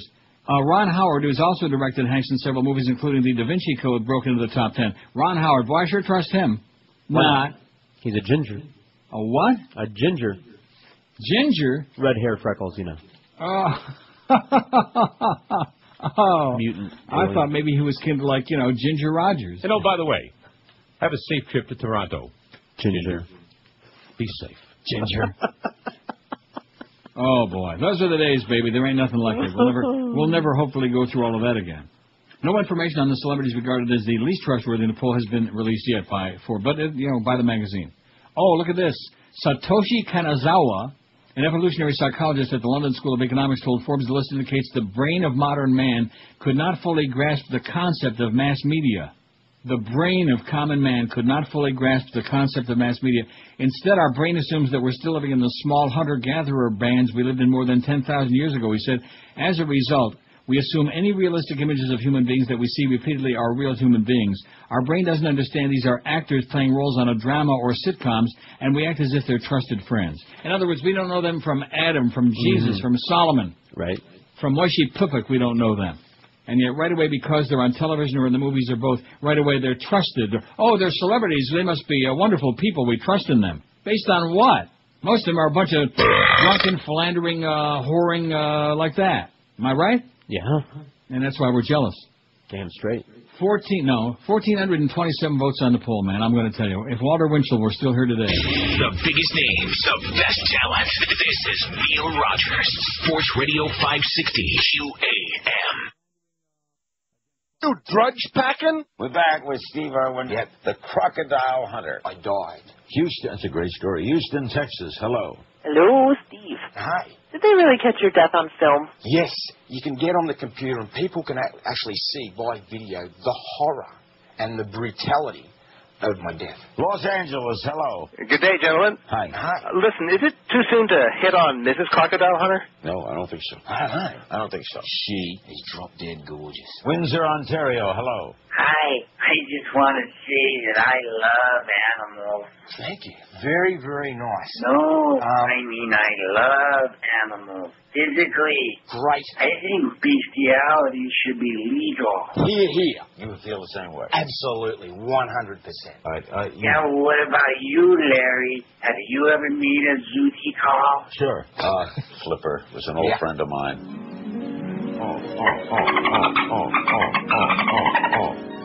Larry. My goodness. Larry. Steve Irwin. I'm extinct. The Crocodile Hunter. Dead.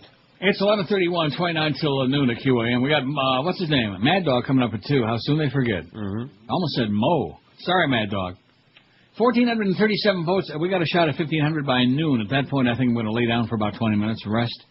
Yeah, on the 7th day. John Stewart. Oh, let's see. Yom Kippur is when? I should probably take off next Monday, shouldn't I?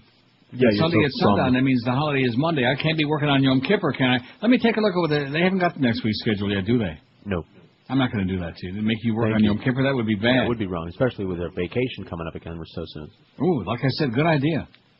John Stewart welcomed Pakistan's president to the Daily Show on Tuesday last night with a tea and a Twinkie. Did you see it? Thought you guys kept up to date with the Daily Show. I watched. I didn't see him. I didn't see that but one. I saw why not? The news. The spoof news. President Musharraf's tete-a-tete with Stewart on the Comedy Central program was even more unlikely than the much-anticipated meeting between Musharraf, Hamid Karzai, and Bush planned for today. Thought they already had that meeting. I don't know. I get confused. As a gesture mirroring Pakistani hospitality, Stewart welcomed Musharraf with a cup of jasmine green tea and offered the more American delicacy of a Twinkie. Musharraf chuckled and thanked the host, though Stewart promptly changed the subject. "Where's Osama bin Laden?" he asked suddenly. "I don't know," replied Musharraf. "You know where he is? You lead on, we'll follow you." Musharraf's appearance on The Daily Show, which was taped late Tuesday and aired last night, was the first time a sitting head of state appeared on the program. though former President Bill Clinton was on last week. If it aired last night, that means it'll be repeated this evening around, 8, Josh? Yes. Oh, goody. Maybe I'll be back in time from Woodbine to see that, but I doubt it. The Pakistan president, who's on tour of the U.S., appeared on the program to promote his new memoir, In the Line of Fire. The book has drawn headlines for, among other things, the Pakistan president's claim that after the 9/11 attacks, he had no choice but to support the U.S.-led war on, we know about that, bombed in the Stone Age. On balancing the wishes of the U.S. and Pakistan, which is largely anti-American, Musharraf told Stewart, I've had to learn the art of tightrope walking many times, and I think I've become quite an expert on that. Yeah, look what it did for the Walendas. Stewart himself has also proven deft at balancing both humor and seriousness on The Daily Show. At one point, he asked Musharraf if he admitted any mention of the war in Iraq in his memoir because it's gone so well. Musharraf again laughed, but said it's led certainly to more extremism and terrorism around the world. Let me read that one sentence again. Musharraf laughed, but said it has certainly led to more extremism and terrorism around the world, meaning the war in Iraq, the Iraq attack. To conclude the interview, Stewart put Musharraf on the seat of heat, a new feature for the program in which red lights flash around the studio and a guest is asked a final question. George W. Bush and Osama bin Laden, be truthful, who would win a popular vote in Pakistan, asked Stewart. I think they'd both lose miserably, replied Musharraf, an answer met with raucous laughter by the Daily Show audience. Raucous laughter, like, ha, ha, ha, that kind of fake laughter. Is that the raucous kind? Yeah, like in the Arsenio audience, the hoo-hoo-hoo, the hooting and the hollering and the phony laughter. That's it. Now you're talking. Now you're getting closer to me to the matter. Now, let's bring it back alive. Not whatever happened to him. How many jobs has he had since he left us? About 30, man. Still on whatever that is. Sirius? Sirius? Still? You serious? I haven't heard anything different. Haven't heard nothing about him. And boy, I'll tell you, for like a few minutes there, one day a few days ago, Stern was making the rounds again. Remember that? Right. All those rumors, he's going to be back on terrestrial radio. No, he's not. And then that was the end of that. And everybody said, well, who cares? Because Sirius and XM, boy, you think we got Sirius. Wow. Oh, and guess what? As if we didn't already have enough competition with 85 stations in the market, enough bad news. Starting in the fall, Arbitron is going to start including, like, non-commercial stations in the ratings. Like NPR, stuff like that. Okay. Well, no, it's not okay, because that just... No, it's not about time, because then that just reduces our share that much more. Don't you understand? They should only rate us. That's right. What percentage of the QM audience does QAM have? 100%. All right, we'll take it. Right? Right. That's the way to do it. That's my new rating survey. 1449 on this poll. Well, now, what are we going to do, 17? I don't know. Who cares? When you come right down to it. Why do I do this to myself every single day? Why do you let me do this? I don't want you to. I did lose 2 pounds back yesterday. That was pretty good. 194.4. That's over my playing weight. It's got to be under 193. Even if it's only 192.8, it's pretty great. But if it's over 193, it's like, I'm illin'. Mm-hmm. I'm not at my playing weight. I'm like dragging it. You know what I mean? I know. Thinking the unthinkable in Iran. New England journalist Randolph T. Hole, Hutton, the Smirkling Chimp, right? This is fairly short, right to the point. Like I said, I don't want to hear you reading those long, ponderous articles anymore. Okay. Dummerston, Vermont. Dummerston. If these were normal times, the thought that President Bush would launch a war to preserve his party's grip on power would be dismissed as lunacy. Unfortunately, these are not normal times, and the current occupant of the White House is not a rational man. We know that, barring an October surprise, the Republican Party could lose its control of Congress after the November 7th election. We also know that the GOP's political strategy is all about fear and endless war, so the possibility that the Bush administration will launch an attack on Iran's nuclear research facilities in late October suddenly doesn't seem that far-fetched. The Bush administration has painted Iran as a grave threat to national security because of its nuclear ambitions and its support of international terrorism, as was the case in Iraq. The Bush administration believes that the threat posed by Iran is so grave they can't wait around for the U.S. or Congress to give approval for a preemptive attack. The signs don't look good. Time magazine reported last week that a prepare-to-deploy order, PTDO, was given by the Navy to the crews of an Aegis-class cruiser, 2 minesweepers, and 2 mine-hunting ships. They were told to be ready to shove off on October 1. You ready to shove off? Oh, yeah, right now. See. The Nation also reported last week that the Eisenhower Strike Group, based in Norfolk, Virginia, also received a PTDO. The strike group is led by nuclear aircraft carrier Eisenhower and includes a cruiser, destroyer, frigate, submarine escort, supply ship, and a copious amount of cruise missiles. Frigate. Both, according to naval intelligence sources who leaked the news of the deployments to the press, are apparently headed to the Persian Gulf, and they would arrive sometime around October 21. The Enterprise carrier group is also in the same region where it's involved in airstrikes against the Taliban in Afghanistan. It's at the end of its scheduled 6-month tour, but may stick around even after the Eisenhower group arrives. Is this evidence of war planning? According to Colonel Sam Gardner, retired Air Force officer and national security expert, it is. You can't issue a PTDO and then stay ready for a very long time, he told Time. It's a very significant order, and it's not done as a training exercise. Iran is still many years away from having the capability of building a nuclear weapon, but as a charter member of Bush's Axis of Evil, it's been in the crosshairs of the Bush administration for the past 4 years. Since a ground invasion of Iran is off the table because of the Army's ongoing problems in Iraq and Afghanistan, Gardner said the plan, which has been in the works for months, is a massive air and naval attack on up to 1,500 targets in Iran. An attack like this is certainly doable and has a high chance of success. It's what comes after the bombing that's the frightening part. Gardner, who taught strategy at the National War College, has been conducting a mock U.S.-Iran war game for the past 5 years. In almost every scenario, Gardner said the initial U.S. attack spawns a variety of unpredictable responses. Iran could tell Hezbollah, which had supported for years, to launch another attack on Israel to draw it into the war. Iran could also stir up trouble in Iraq and Afghanistan, since Iran has ties with the main factions fighting U.S. forces in Iraq and is getting cozy with some of the warlords in Afghanistan. Then there's the specter of an oil supply disruption. Most of the world's oil flows through the Straits of Hormuz, and Iran could easily mine the shipping lanes and launch sea attacks on tanker ships, block off that key entryway into the Persian Gulf, and oil prices would soar up. Let me say it again: oil prices would soar up to above $100 a barrel within days.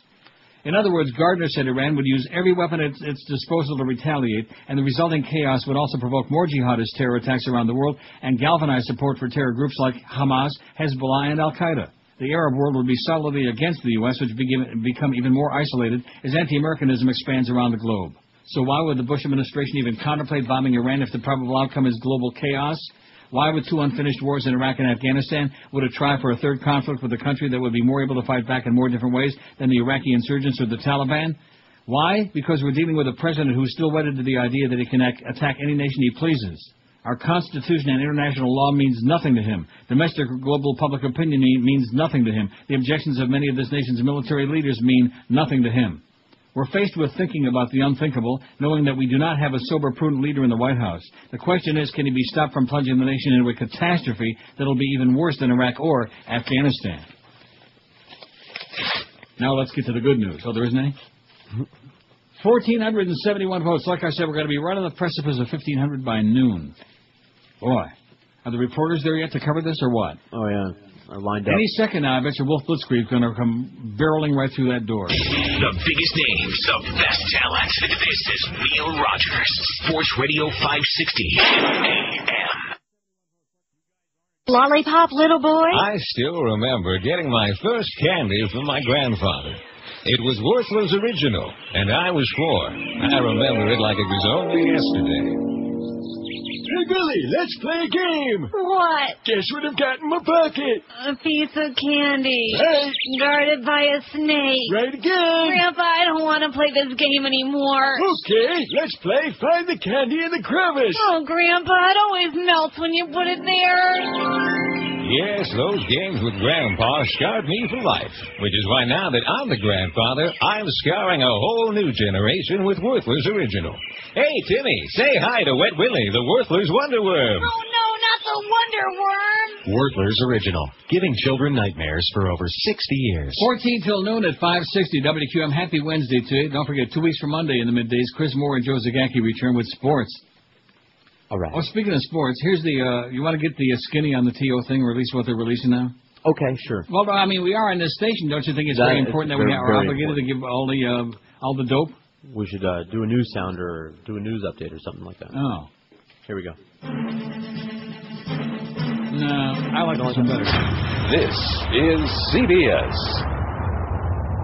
Flamboyant Dallas Cowboys receiver Terrell Owens tried to kill himself by overdosing on pain medication, even putting 2 more peels into his mouth after a friend intervened, according to a police report today, released a while ago. The report said Owens was asked by rescue workers if he was attempting to harm himself, at which time he said, yes. The Dallas police report said the 32-year-old Owens told his friend that he was depressed.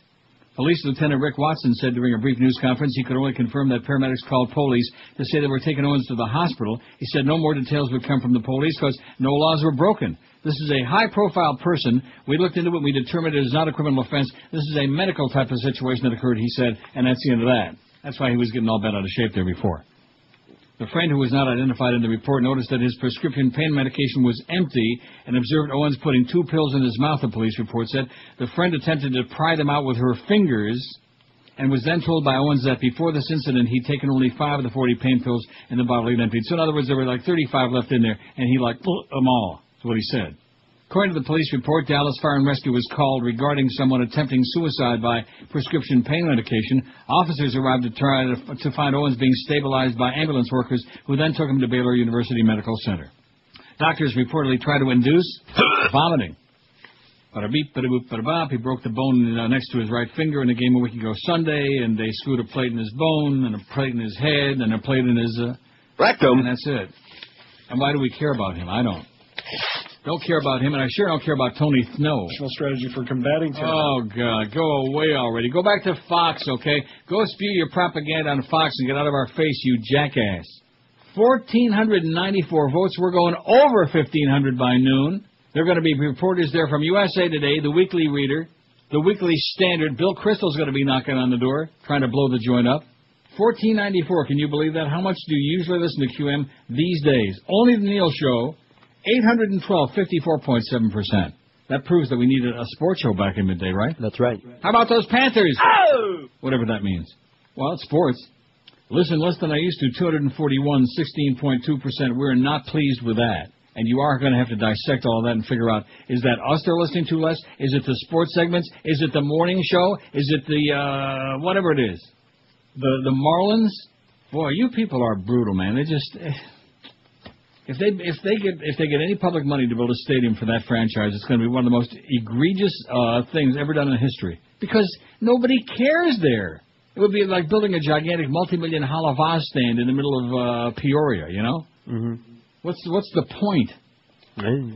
Anyway, listen quite a bit, 170. Well, good. Listen more. Listen more. Even if you hate it, listen more, please. Seldom, 113. More than ever, 70. That's the kind of attitude we like. More than ever. They're glued to it, man. They're getting nachas from it, and they don't even know what the hell that means. What? You heard me. All right. Sports talk is ponderous 41, and I hate this poll. Only 37, 2.4% out of nearly 1,500. I bet you if I click that baby again. Let's see. 1492. Now we're talking. Now we're talking language Chris Columbus could easily understand. 1492. Speaking of people like that who look like Chris Columbus, Jesse Ventura. You know, that was one of the most bizarre things in history of media. Remember MSNBC was going to put him on to do that talk show? He did, I think, 1 or 2 shows, and then that was it. And they said, oh, bad idea. And they were right. Former Governor Jesse Ventura questions the official 9/11 story. Former Minnesota governor, actor, and wrestling star Jesse Ventura has publicly questioned the official version of events behind 9/11 and gone further than ever before in citing Operation Northwoods and the Gulf of Tonkin as examples of how the government has planned and carried out staged war provocations in the past. Ventura has temporarily left his Baja, Mexico surfing lifestyle to lend support to the Texas gubernatorial candidate Kinky Friedman. At a press conference yesterday, Ventura said that Republicans and Democrats were destroying our country and its political process. Supporting a beard and dreadlocks, the former Vietnam veteran also criticized the Iraq War. Ventura first stated that he had many unanswered questions about 9/11. The former governor cited Operation Northwoods, a 1963 Joint Chiefs of Staff plan to stage terror attacks and kill American citizens to start a war with Cuba as an example of how the U.S. government wanted to kill its own people and blame it on foreign enemies to justify going to war. Ventura found it painful, having dutifully served himself, that elements within the government would go to such barbaric and deceitful lengths to con its own populace into supporting militarism. Ventura then raised the issue of the Gulf of Tonkin, citing recently released declassified information confirming that American ships were never attacked after the incident was manufactured in order to provide the entree to the Vietnam War. This was especially unpalatable for Ventura because he joined as a Navy SEAL on September 11, 1969, fought in Vietnam, and lost many friends there. Ventura asked that if the U.S. government were prepared to stage such a gargantuan historical event in terms of its significance in leading a nation into war, then why would they refrain from doing so again today? Ventura also highlighted 9/11 itself in contrasting the lax response of NORAD air defense to the 4 commercial airliners on 9/11 compared with the immediate interception of golfer Payne Stewart's Learjet in October 1999. Well, that was important. He was a golf guy, man. Payne Stewart. Right? He was a golf guy, and a Royal Payne. I just want Peter Alice to know that all of us American golfers on the Ryder Cup team, we are Chinese too. Thank you very much. Ventura said the argument that Americans should give up liberty in exchange for security in the war on terror was horrible, and that government should never be trusted. He encouraged Americans to be skeptical of anything the government claims in light of their past duplicity. They're a bunch of crooks and liars, gypsies, tramps, and thieves. He's right. Ventura seemed visibly upset during the interview, calling the American public apathetic, seemingly wanting to say more, and was very cynical that any real investigation would take place, having already witnessed the 9/11 Commission's whitewash. Ventura had previously aired his skepticism of the official version of events on Jay Leno and elaborated on a 2004 radio show, but the former governor went further than ever before during this interview with the conspiratorial-minded Alex Jones. $14.99, man. They're not exactly pouring in anymore. That's because we've exhausted most of the audience already. But I bet you if I clicked it again, we'd do it. You think? What's Tony Snow think? They may. See, you said you went, and we did. 1,500. Oh! Boy, Tony. 1,500. And it's not even noon yet. Boy, it's amazing, isn't it?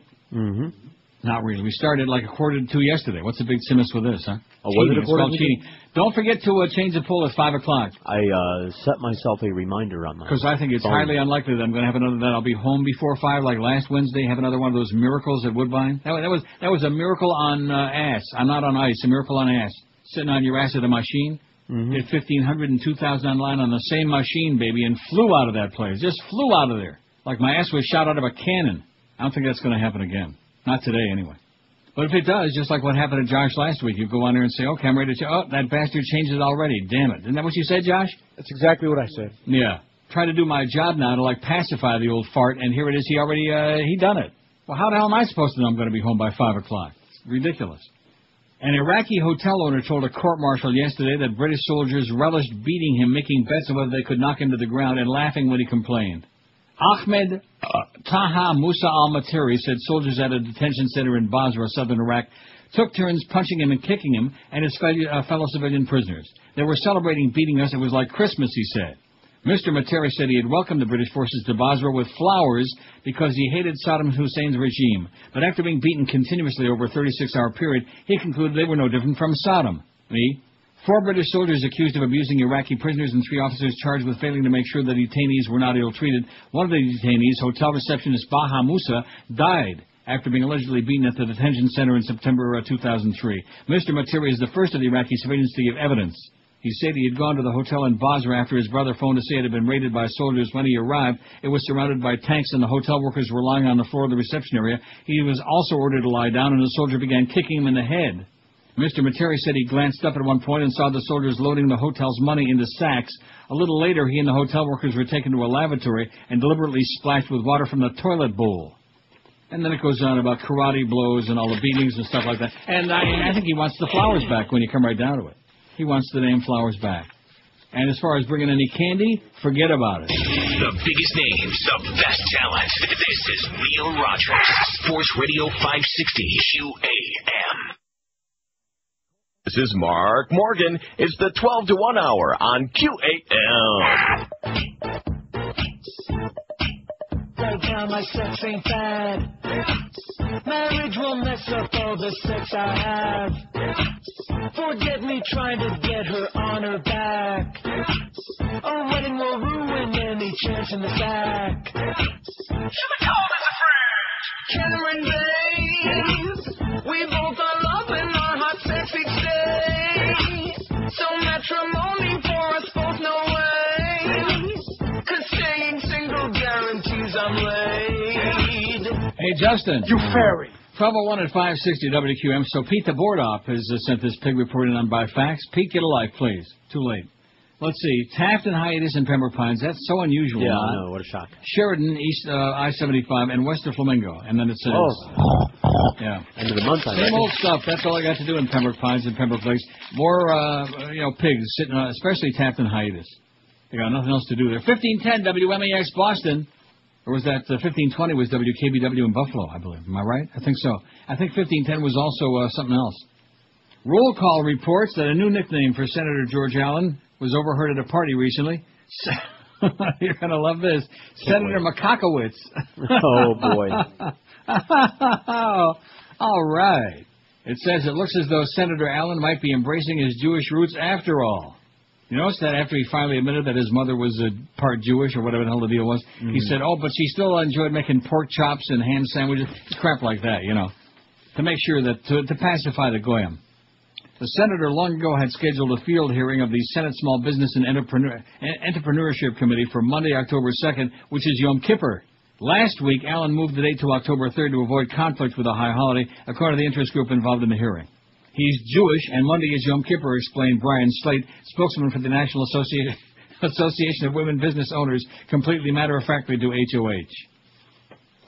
Allen spokesman David Snepp said the date of the hearing, which will explore women-only businesses vying for federal contracts, was changed at the request of the association.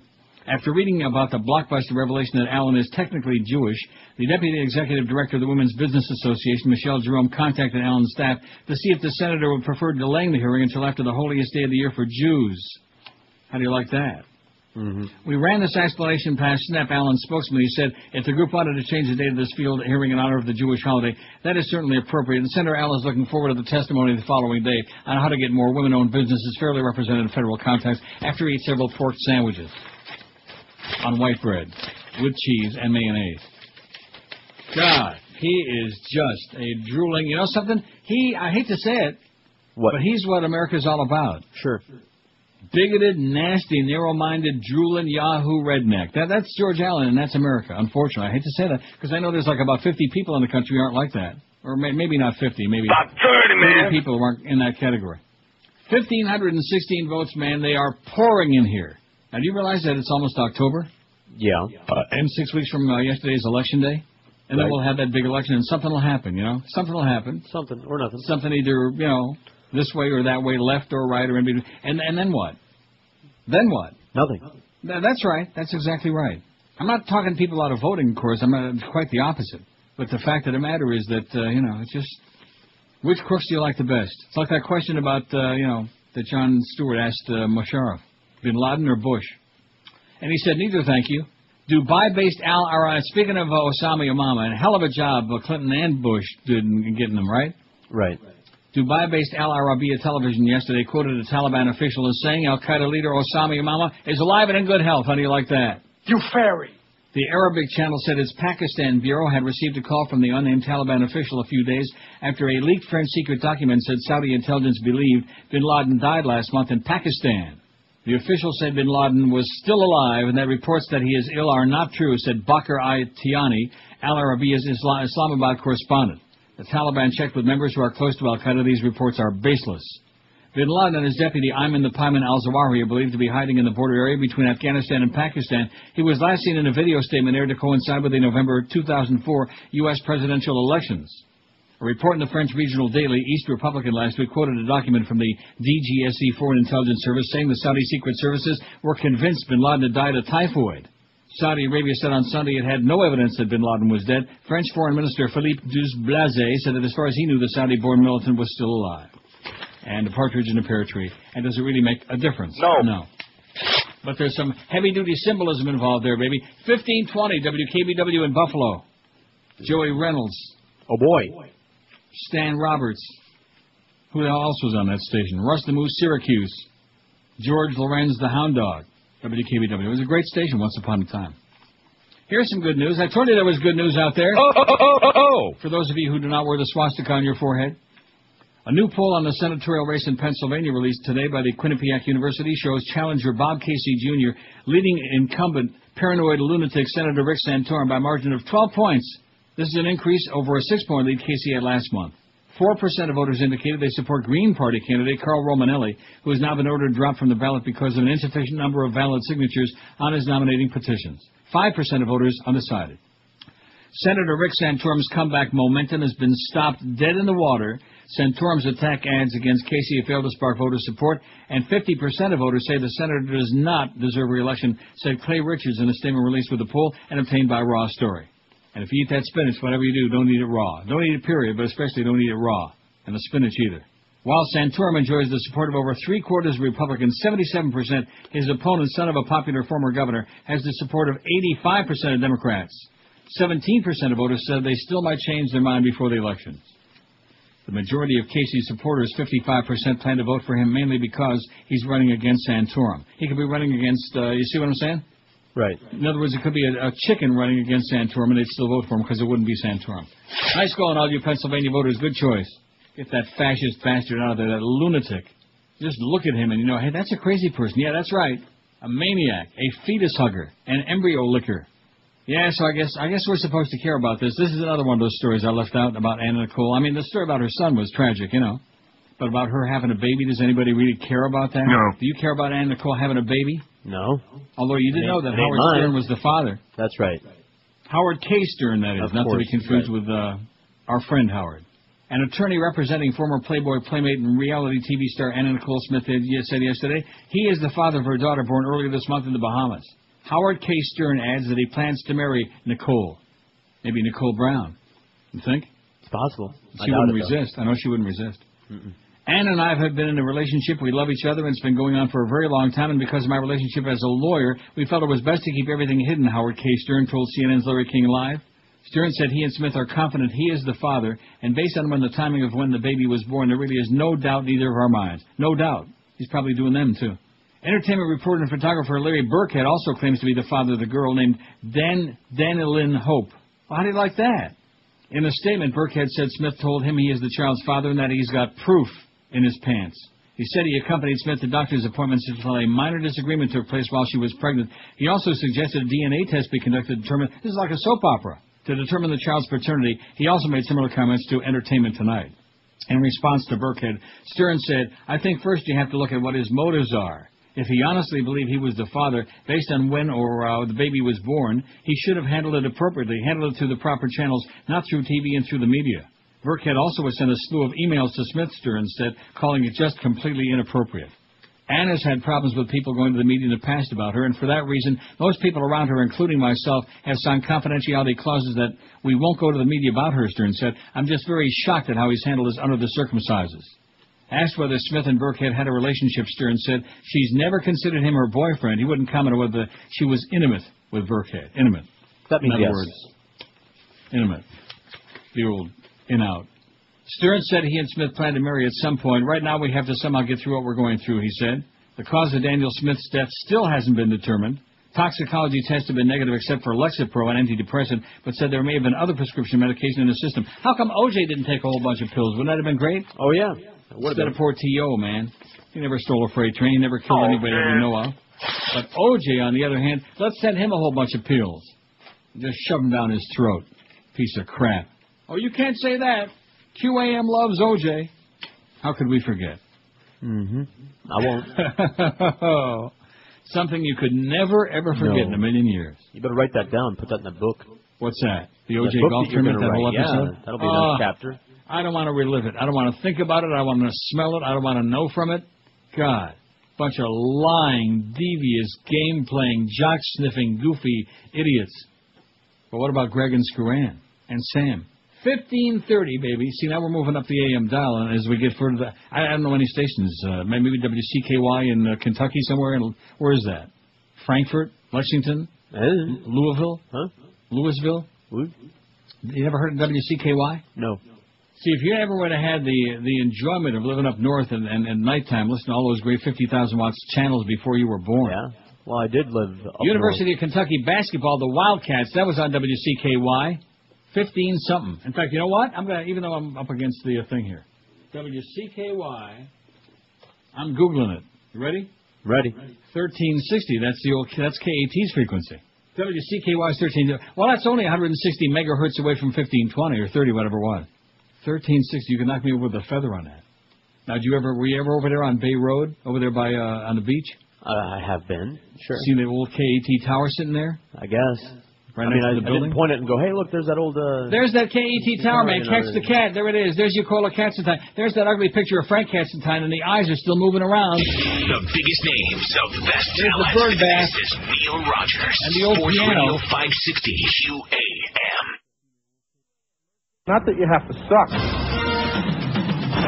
Now, Inside Edition. Emerald, this is looking good. Can you smell that? Yeah. I'm going to taste this. Very delicious. I usually don't like salads, but this is great. Nice flavor. Mm-hmm. Ooh. Okay? I'm not feeling too good. Oh, boy. Hey, that's spinach. Why get all upset? Because of the E. coli. Bam! You bastard! Boy, I wish you could smell it in here. Bam! Inside Edition. We'll be right back. Which reminds me, there's another bit on the same disc, Panic at the Produce. Have you listened to it? Of course, catch me while I'm across the room with some water here. Oh, Let me say it again. Panic at the Produce. Did you listen to that bit? No. Don't. Okay. Well, I mean, listen to it, but don't play it. All right. It not only has unbelievable loud fart sounds in it, but also things associated with farts. I see. In other words, when you well, whatever. I don't want to get too graphic. Caca. That's it. 12:18 at 560 WQM. We got Mr. Caca coming up. I wonder if he's related to President Makakowicz. I can't stop saying that now. During the break, I keep repeating President Makakowicz. He's got all the bases covered, man. The Bush administration has blocked release of a report that suggests global warming is contributing to the frequency and strength of hurricanes, the journal Nature reports. The possibility that warming conditions may cause storms to become stronger has generated debate among climate and weather experts, especially in the wake of the Hurricane Katrina disaster. In the new case, Nature said weather experts at the National Oceanic and Atmospheric Administration, NOAA, part of the Commerce Department, in February set up a 7-member panel to prepare a consensus report on the views of agency scientists about global warming and hurricanes. According to Nature, a draft of the statement said that warming may be having an effect. In May, when the report was expected to be released, panel chairs Ants Lietma, A-N-T-S, Ants, as in ants in your pants, Lietma, received an email from Commerce officials saying the report needed to be made less technical and was not to be released, Nature reported. Lietma, head of NOAA's Geophysical Fluid Dynamics Lab in New Jersey, didn't respond to call seeking comment. NOAA spokesman Jordan St. John said he had no details of the report and no, he's not related to Ron St. John. And NOAA Administrator Conrad Lautenbach is currently out of the country. Nature quoted him as saying the report was merely an internal document, could not be released because the agency couldn't take an official position on the issue. However, the journal said its online report that the study was merely a discussion of the current state of hurricane science and did not contain any policy or position statements. The possibility of global warming affecting hurricanes is politically sensitive because the administration has resisted proposals to restrict release of gases that can cause warming conditions. It's bad for business. In February, a NASA political appointee who worked in the Space Agency's Public Relations Department resigned after reportedly trying to restrict access to Jim Hansen, a NASA climate scientist who's been active in global warming research.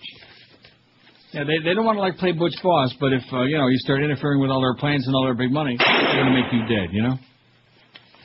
Like Vincent kept saying, talking about making people dead. Remember that? Yeah. Pretty bad acting there in Godfather 3. How come we always leave him out when we talk about bad acting? He was pretty weak, too. Who? Vincent? Andy Garcia. I thought he was fine. Weak. Okay. 1,544 votes. Maybe I just don't like him in general. You don't like him, but you used to rave about him before you decided not to like him. Why is that? I raved about Andy Garcia and how great he was? And then he did the Alien thing, and then... get out of here. Like, I care about movie stars or celebrities because of their politics? Yes. No, I do not. Except for, let's see, I can make you a list.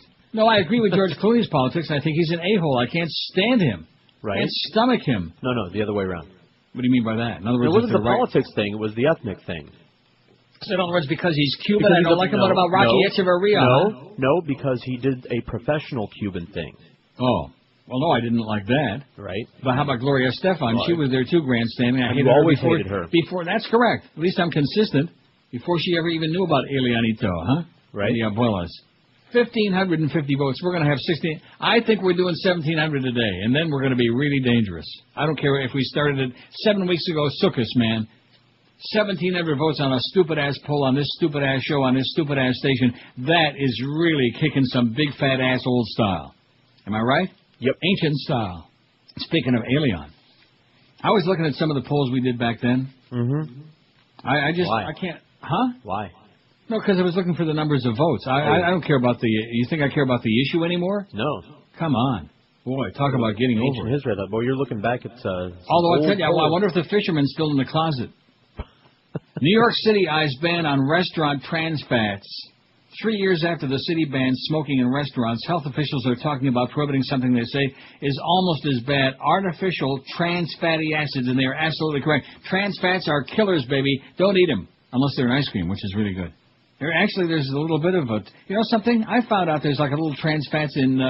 what the hell was it? Transamerica? No, I was looking in... Yeah, Transamerica, there you go. You still haven't seen that, have you? You think you have, but you haven't seen it. I saw part of it. Which part? Middle. No, before or after the operation? Before. The City Health Department unveiled a proposal in New York Tuesday that would bar cooks at any of the city's 24,600 food service establishments from using ingredients that contain the artery-clogging substance commonly listed on food labels as partially hydrogenated oil. Oh, God. Artificial trans fats are found in some shortenings, margarine, and frying oils, and turn up in foods from pie crust to French fries to donuts. Mama's little baby loves shortening, though. Remember that? Shortening bread. Right, shortening bread. You got it? I might. You don't have that. Get out of here. If you have that, on what? On an Edison cylinder or something? What are you talking about? Mama's little baby loves shortening. Anyway, doctors agree that trans fats are unhealthy in nearly any amount, including in that Haagen-Dazs ice cream, where there's a little bit in there. But a spokesman for the restaurant industry said he was stunned the city would seek to ban a legal ingredient found in millions of American kitchens. Labeling is one thing, but when they totally ban a product, it goes well beyond what we think is prudent and acceptable, said Chuck Hunt. Notice how I had to stop there? Yeah, careful, you're good. Executive Vice President of the city's chapter of the New York State Restaurant Association. That was said by Chuck Hunt. He said the proposal could create havoc. Cooks would be forced to discard old recipes and scrutinize every ingredient in their pantry. A restaurant could face a fine if an inspector finds the wrong type of vegetable shortening on its shelves, even though Mama does love shortening bread. The proposal will also create a huge problem for national chains. Among the fast foods that would need to get an overhaul or face a ban in New York, McDonald's French fries, even though you like them like crazy, Kentucky Fried Chicken, which would piss off the great Ahmed Khan, and several varieties of Dunkin' Donuts. No comment. Health Commissioner Thomas Frieden acknowledged the ban would be a challenge for restaurants, but said that trans fats can easily be replaced with substitute oils that taste the same or better and are far less unhealthy, like maybe canola oil or olio oliva. Che pane. On the skillet. Put on the lid. That thing. All right. I don't think this is the original. That's okay. Little baby love. Oh. Jordan. Now let's see. All right. 1, 2, 3.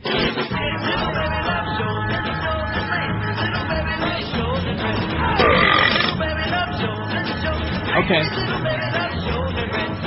A similar ban on trans fats in restaurant food has been proposed in Chicago, still under consideration, although it's been ridiculed by some as unnecessary government meddling. Stay out of our fries, baby. Keep your finger out of our fries, you bastardos, you food Nazis.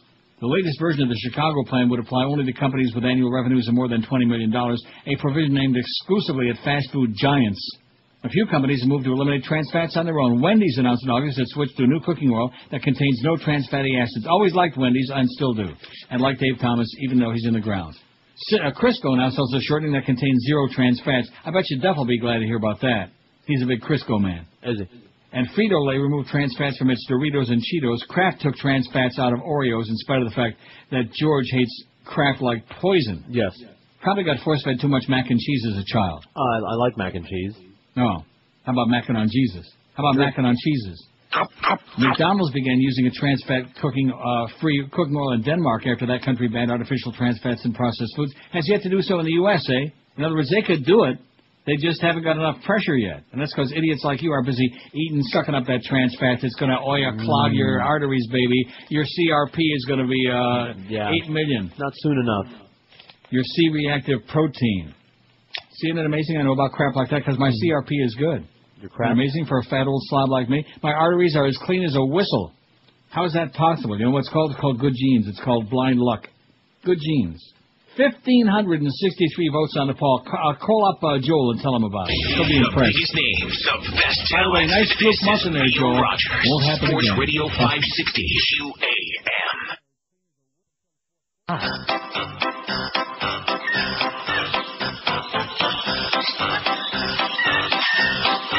All right. Oh, I'm a monkey, you're a monkey, she's a monkey, he's a monkey, we're all monkeys now. I'm a monkey, you're a monkey, she's a monkey, he's a monkey, we're all monkeys now. Swinging tree to tree, we scream and squawk and shout. No responsibilities, that's what we're all about. I'm a monkey, you're a monkey, she's a monkey, he's a monkey, we're all monkeys now. We don't do anything we're told because we don't know how. Don't brush our teeth, don't comb our hair, we don't even wear clothes. We love to make you queasy with our private parts exposed. I'm a monkey, you're a monkey, she's a monkey, he's a monkey, we're all monkeys now. We're not well-mannered, well-behaved, we just love to drop trowel. We'll do some tricks, we'll make you laugh until we are fed. then we'll lay down, scratch our butts, and watch you all turn red. Oh, I'm a monkey, you're a monkey, she's a monkey, he's a monkey, we're all monkeys now. We wouldn't want to be a dog, a cat, a horse, or cow. We're smelly and we like it, and we've heard the things you said. So don't come within 15 feet of us, or we'll whiz on your head. Oh, I'm a monkey, you're a monkey, she's a monkey, he's a monkey, we're all monkeys now. I'm a monkey, you're a monkey, she's a monkey, he's a monkey, we're all monkeys now. Swinging tree to tree, we scream as one catch out. No responsibilities, that's what we're all about. You know whose theme song that ought to be? That ought to be the campaign song for President Makakowicz. That's a good idea. Would that be good? Send that suggestion along. And just as that thing was ending up, guess whose picture was on my TV screen on CNN? Condom Lisa. That's bad. Coincidence? That is really bad. I don't think so. 1,570 votes on the poll. We're going to have 1,600 by 1. We're going to have 1,700 by 2. We're going to have 85 million. Oh, man. Maybe I ought to change the poll before we finish again.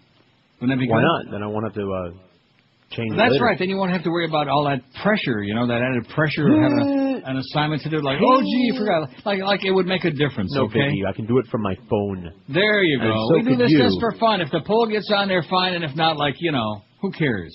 Who gives a crap? Lou Dobbs, your very favorite. Sure. Writes, keep religion out of politics. Always liked Lou, even with that big fat head. You go, Lou. He says we're about 40 days away from November's critically important midterm elections, and the campaign volume is rising. That's what President Makakowicz is fearing. Oh, man. The political strategists, campaign managers, and the partisan savants will be working overtime to excite their conservative, liberal, Republican, Democratic bases, trying to get at least 50% of us who've registered to vote to actually go to the polls. As in election years past, they're going to have a lot of help, and not just from PACs, labor unions, and 527 groups like Move On and Progress for America. Oh, no, we're going to be treated as something akin to, and as close as we should expect to get to, divine intervention. Evangelical Christians, Jews, Catholics, Muslims, and Mormons are already getting rowdy, not only on the respective pulpits, but in the mail, on the air, and certainly on the campaign trails. Now, I know what you're thinking, that this is America, what is religion doing in politics, and what is politics doing in religion? As it turns out, just about everything. And the politically correct orthodoxy would prefer you and I not take notice. The First Amendment of our Constitution declares that Congress shall make no law respecting an establishment of religion or prohibiting the free exercise thereof. But the devil's in the details, if you will, and the often demonized IRS has taken up the issue where other federal agencies and branches of government have feared to tread. This summer, the IRS sent out a letter warning to more than 15,000 churches and tax-exempt nonprofit organizations throughout the nation. The warning letter is meant to serve notice that any sort of politicking could endanger their tax-exempt status. The IRS discovered a disturbing amount of intervention by religious groups in national politics in 2004 and determined nearly 6 churches and charities violated laws against political activities, and there are now 40 active investigations in the politicking of various churches. The mixture of religion and politics is on public display throughout the country. The Mormon Church rolled out the red carpet for Mexican President Vicente Fox, embraces illegal immigrants in the state of Utah, and helped pro-amnesty incumbent Congressman Chris Cannon with the Get Out the Vote campaign. And that's something we got through almost half the article before I mentioned illegal aliens. Mm-hmm.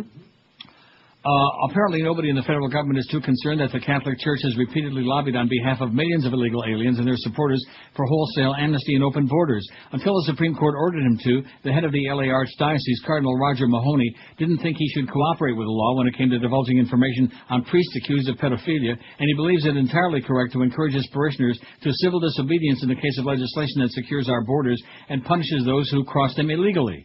The Cardinal disavows the will of the people in opposition to current law. Ironically, he's now spearheading a drive to register 1 million new voters by 2008. Where he'll find them, only heaven knows.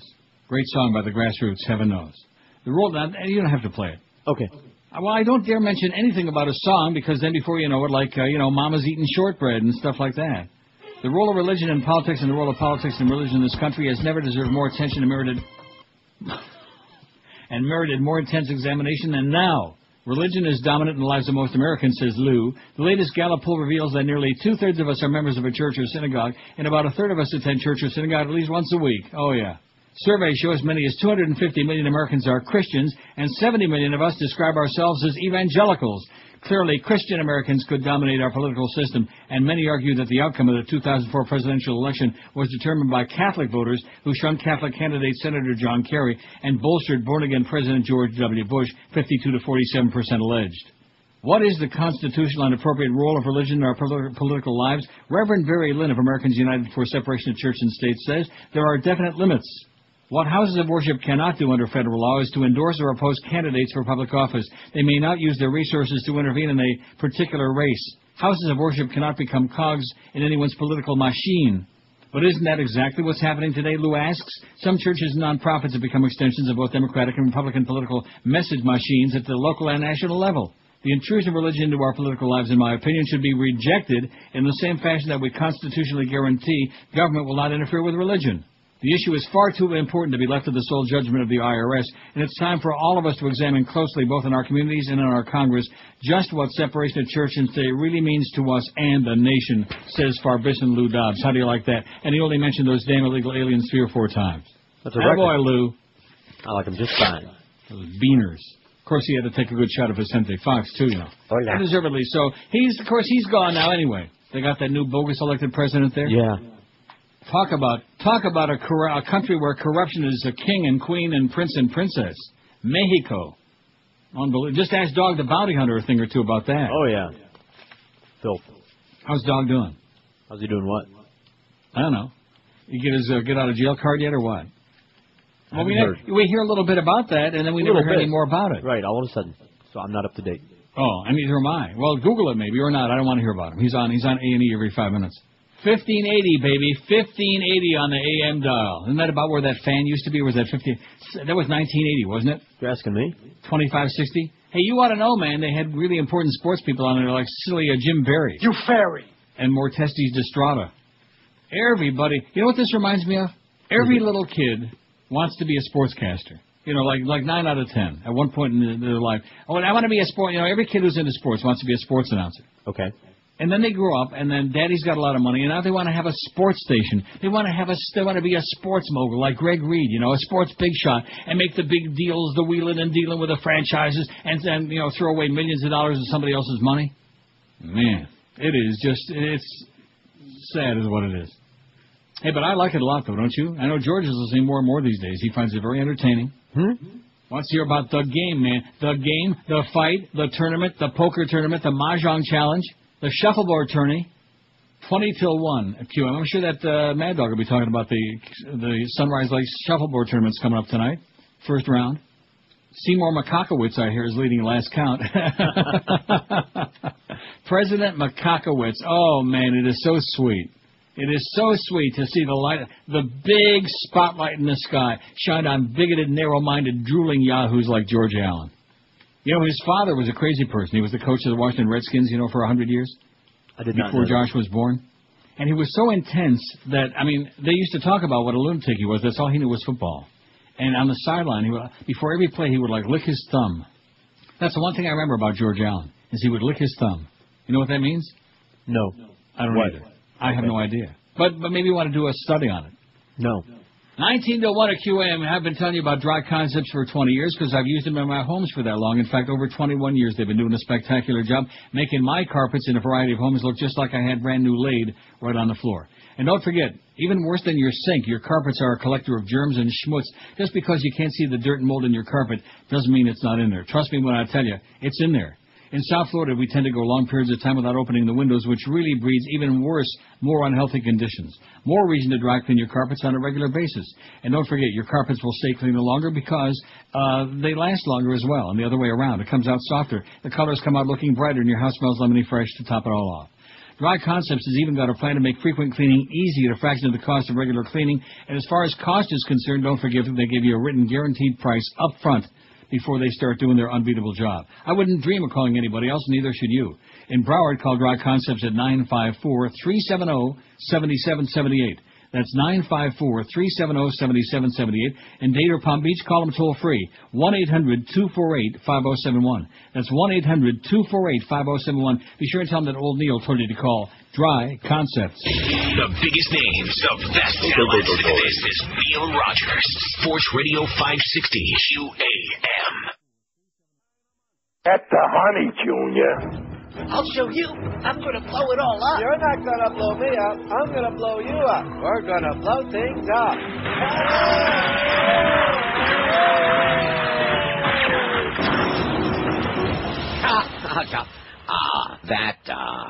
was a parody of 24, I believe. Was that a good parody, Mr. Franken? Yes, it was just like it. I'd like to thank all involved. You can plainly see why Air America is doing so well. Thank you, Mr. Franken. Any chance we can start getting paid? The last person to ask me that was Catherine Lampfer. You're lucky to be in my presence at all. And I might add that if you want to keep your intern job worshiping my greatness, don't wave or nod to me if you ever see me on a plane. That would be Franken on a plane, John. You well, Franken? Yes. Who are you? Well, I am Howard David, and you are fired. Do the cutbacks. Now scram, cheesehead. All right, let's get down to business here. Who did more for the Democratic Party? FDR or Eugene LaRoche? Give me a call here. Let's get this network back on the ground. Who the hell are you? I'm Catherine Lampfer. Roy, get your gooey little hand off of me. I'm going to rape you, Mommy. You can't rape me.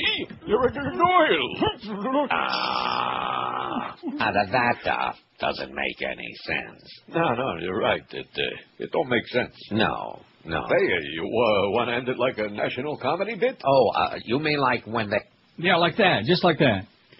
I'll tell you one thing, they're sure making some big inroads, aren't they, at Scare America? Oh, yeah. Not. Setting the world on fire. No. Although we never did hear any more about their 85th bankruptcy filing that was predicted last week, was supposed to happen on Friday, and never did. Or if it did, we didn't hear about it. 1597 on the poll.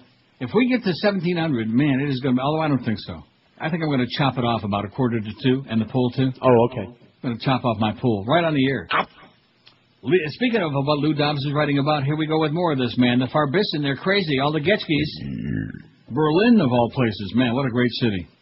A leading opera house called off a production of Mozart's Idomeneo that features the severed head of Prophet Muhammad setting off a furious debate Tuesday over Islam, freedom of speech, and the role of art. Idomeneo. Never heard of What if he's kin to Salmenio? The Führer is the latest in Europe over religious sensitivities following cartoons of the Prophet, first published in that Danish newspaper, and, of course, the recent remarks about the Nazi Pope. Kirsten Harms, director of Berlin's Deutsche Opera, announced with great regret that she decided to cancel the 3-year production after state security officials warned it could provoke dangerous reactions in the currently politically charged climate. You don't want to get those ragheads upset, man. They get wild. They get just, they're very sensitive. After its premiere in 2003, the production by Hans Neuenfels drew widespread criticism over a scene in which King Idomeneo presents the severed heads not only of the Greek god of the sea, Poseidon, but also of Mohammed, Jesus, and Buddha. Oh, no. Well, at least you could rub the Buddha head, though, anyway, right? With the belly. For good luck. The severed heads are an addition by director Neuenfels to the 225-year-old opera, which was last performed by the company in March 2004. Harms defended her decision, which she described as weighing artistic freedom and freedom of a theater against the question of security for people's lives. But the move immediately provoked strong reactions across Germany. Outraged politicians called the decision to pull the production crazy and a fatal sign of caving into extremism. Response from Germany's Islamic community was mixed, with some praising the decision, others calling on Muslims to accept the role of provocation in art. The leader of Germany's Islamic Council welcomed the move, saying a depiction of Muhammad with a severed head would certainly offend Muslims. Well, what if they stuck it on his shoulders and said, well, we know Muhammad had a good head on his well. But in an interview with German radio, Ali Kazik, somebody added, I think it's horrible that one has to be afraid. That's not the right way to open dialogue. The leader of Germany's Turkish community said it was time Muslims accepted freedom of expression in art. Turkish community and Turkish taffy. I keep thinking about Turkish taffy. Don't let me think about it too long. Don't. I like it. I haven't had it in years. Pull all your teeth out, or at least your fillings. Mm-hmm. You don't like Turkish taffy? I bet you Josh has never had it. It's been a long time. I've had Laffy Taffy. I beg your pardon? It's probably the same crap. No. Turkish taffy is in bars. Not gay bars either. They're like bars. What you're talking about are like taffy that's like you're wrapped in little plastics, like little pieces, you know? Well, I'm in bars all the time, buddy. Yeah, I know you are. And you're not eating no taffy in there. Nah. Now, I have a line I could use on that, but I better not. Don't. 1,604 votes on the poll, baby. We could still do 1,700 and swish it. Of course, speaking of swish, that's what the poll is. The next poll it's a reprise of an old one. But we'll wait till we put it up. Oh, I don't want to read Maureen down, do I? That would be like Commie Pinko stuff. Another Clinton seduction, Maureen writes. She says, at least Jerry Falwell didn't say Hillary smelled of sulfur. But he did say that if she runs for president, she'll be devil evangelicals and fire them up to vote Republican with a dark force exceeding even Lucifer. I suppose since Senator Clinton's shrill right-wing critics usually portray her as a witch, being promoted to devil can count as a feminist triumph. And she's in good bipartisan company with the president, who is also cast as the devil by a world-class nutbar.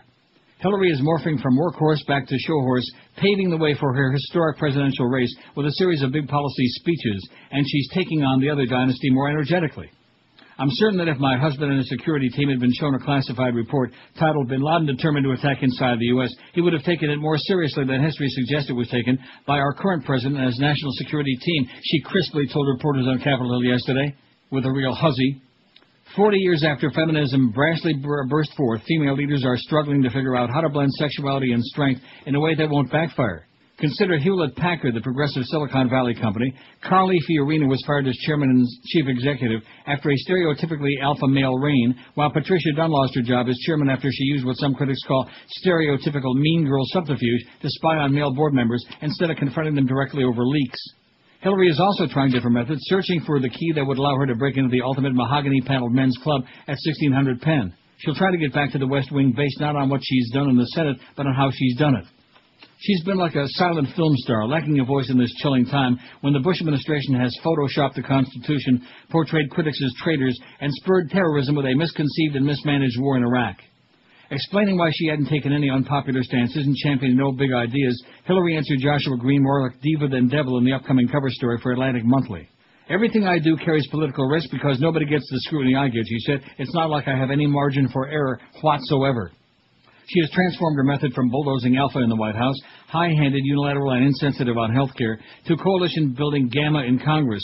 Now the woman who hated being called First Lady charms with the most handkerchief-dropping feminine wiles and stratagems, from fetching coffer for senior male Senate colleagues to stepping into the background so that preemie male peacocks can hog the live shot. As one of her male aides bragged to Mr. Green, it's so effective because the men who try to impeach her husband don't expect the former First Lady of the U.S. to ask if you want 2 lumps of sugar. Fetching coffee, I think, is too much, said Michael Morris at the Columbia Business School, but any good politician is a good flirt. Bill Clinton seduced every woman and every man he met.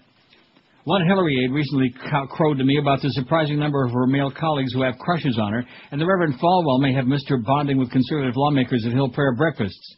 As Mr. Green writes, Hillary and Sam Brownback worked together on legislation after the Kansas conservative gave testimony at a prayer breakfast that he realized it was a sin to have trashed her. It may not be turning the other cheek for Hillary so much as triangulating the other cheek. The warrior, as her staff calls her, has not forgotten what she learned from her consort. The Clintons once pulled on where to go on vacation when they were in the White House. Dick Morris advised that a camping trip would play well with swing voters. And now Mr. Green reports that the Clintons moved to Chappaqua, at least partly in response to polling data. He also writes that in 2003, the pollster Mark Penn created a 007 secret team to determine whether Hillary could break her pledge to serve a full Senate term and still have enough political clout to wage a presidential run. An assertion that Mr. Penn neither confirmed nor denied. It may not smell of sulfur, but it smacks of truth. Well, a lot of sulfur in the air, you know that? Must be Beelzebub. The devil. 1,614 votes on the poll. Wonder if Greg Kotex has taken note of that.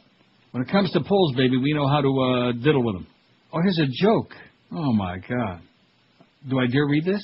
It's clean. Oh. Mother Superior called all the nuns together, and I said to them, I must tell you something. We have a case of gonorrhea in the convent. Thank God, said an elderly nun at the back. I'm so tired of Chardonnay. That's cute. That's not bad. Yes, it is. It's not as funny as President Macaca, but then again, what is, you know? Oh, Makakowitz, I'm sorry. I left the Jewish part out. Mind you, remind me. So 16-14, we got Mad Dog here at 2 o'clock, and the most incredible thing is that the teams, man, if the Marlins were just playing the Astros, wouldn't that be a clean sweep? That would be a little bit too coincidental, wouldn't it? Who are the Marlins playing this week? Oh, the Philadelphia Phillies. Marlins are officially out now. They lost last night. It's official. They're done. They give it a hell of a shot, and nobody turns out. Ungrateful bastards, man. These kids put out a hell of an effort. Joe Girardi turned out a tremendous managing effort with a bunch of kids in the lowest payroll in baseball. He's going to get the axe. And the fans, all 10 of them, man, ought to be ashamed of themselves. You know what South Florida needs? South Florida needs a big jockstrap. How big? Huge. Gigantic. Well, it's got 2 stations to support, man. Plus Donnie's Culpeppers. By the way, check your email during this break. Why, something good? I don't know. You tell me. Well, in that case. Send it to me. The biggest names, the best talent. This is Neil Rogers, Sports Radio 560 QAM. It's Scott Burrell. And when I'm up in Boca Chica slapping old women with painted lips around the pool, I listen to the Neil Rogers 1 to 2 hour. I listen to the Neil Rogers Fair and Balanced 1 to 2 hour. You falsely accused me of giving aid and comfort to bin Laden because of what happened in Somalia. No one knew Al-Qaeda existed then. If you're wrong and you know it, blame Clinton. If Osama is still going, blame Clinton. If the deficit is growing and the economy is slowing, no matter where you blow it, blame Clinton. If you're wrong and you know it, blame Clinton. Absolutely. If corruption is still growing, blame Clinton. Oh my God. If the Middle East is going all to hell and it's showing, if terrorism's growing, blame Clinton. Richard Clark and all the intelligence people said that I ordered a vigorous attempt to get bin Laden and came closer apparently than anybody has since. All right. And you guys try to create the opposite impression when all you have to do is read Richard Clark's findings and you know it's not true. It's just not true. Just not true, baby. 102, and it's just not true. What do you think? So I saw that picture of Mo, speaking of Jew, and what about it? No, that's just the current events. That's where he's at. And that says, well, we know that. He's doing Game Day Weekend, baby. On a weekend on 850 that has no audience. But he'll pull him in over there. Believe you me, especially with that new look. He looks like a real intellectual, doesn't he? He looks like a gangster. Oh, intellectual gangster. Like Edward G. Robinson. Only a little bit taller. And 1,629 votes on the poll. I think when we get to 1,700, I'm cutting it off and I'm swishing. I'm swishing the one for tomorrow. Oh, T.O., he's still be illin'. And that will happen outside of Owen's Dallas home. So, Joe, I imagine, I'm not sure if you were at the press conference, but I'm sure you heard. Now, according to police, last night at about 8 p.m., they showed up at his home, but they're saying there's no criminal investigation. Yeah, we already been through that, okay? What the hell do they want from him anyway? You know, I'm not a big fan of his, and he is a jackass in many ways, but he's a ball player, okay? What do they want from him, Josh? I don't know. Maybe what do you want from him? I don't want a damn thing. I don't understand why he's depressed. He's got millions, and... right. You know, he plays all football these for a hot living. chicks that whoever the hell he wants, right? So what's the problem? Well, maybe it's something that doesn't meet the eye, you know? Maybe. Oh, my God. With horse season nearing, Wellington's got a big problem. 300 tons of manure a day. You know what they say? A ton of manure a day keeps something away. Keeps anybody away. Mm-hmm. Ask most horse owners where their manure goes. They'll admit they don't know, but George Campos does. I wonder if his name is really Compost. For the past 7 years, the owner of a Loxahatchee-based hauling company has dumped the horse mess at legal sites, but now things are different.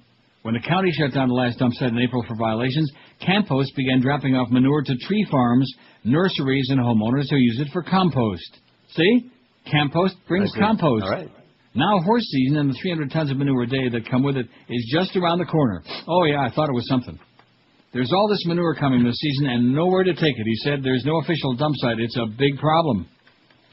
The manure problem is vexing the village haulers and equestrians, and it threatens the Wellington's premier horse shows. This week, a group of consultants will sift through 7 proposals. I was afraid they were going to sift through something else the way this thing was going. They will sift through 7 proposals submitted to the village for long-term solutions, ranging from a simple central dumping site to a $35 million manure-fueled power plant. Wow. I hear it works like magic. But a short-term answer is still up in the air. In August, the Wellington Equestrian Alliance announced it was making a deal with U.S. Sugar Corp to dump the manure on its fallow fields. I have no idea what that is. What's a fallow field? I don't know. Oh, a fallow field? That's it. Like it's whatever. It's not fertile. You know what it is. The opposite of fertile. The opposite of what? Oh, fertile, fallow like fields. In other words, yeah. I see. In other words, like sterile. That's it.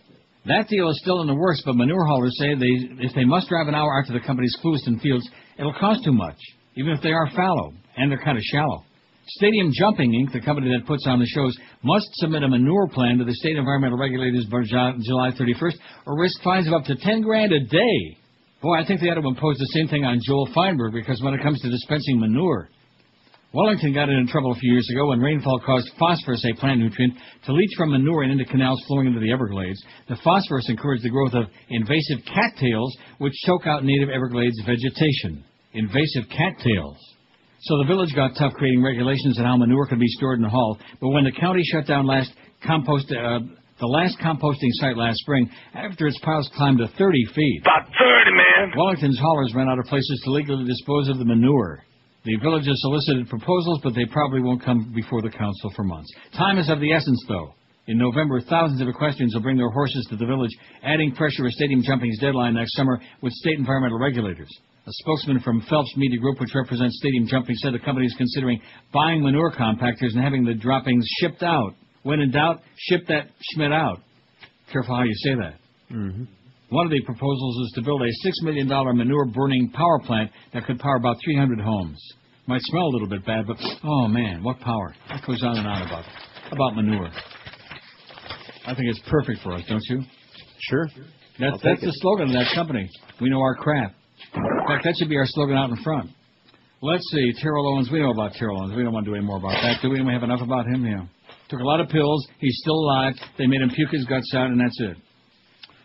Oh, so speaking of Nancy Disgrace, the mother and prime suspect in the disappearance of a 2-year-old boy said her parental shortcomings led to her suicide, according to a letter released by investigators yesterday. The main reason I'm doing this is because even after my baby is found, I would not be a good mother with 2 jobs in full-time school, 21-year-old Melinda Duckett wrote in the note addressed to her grandparents.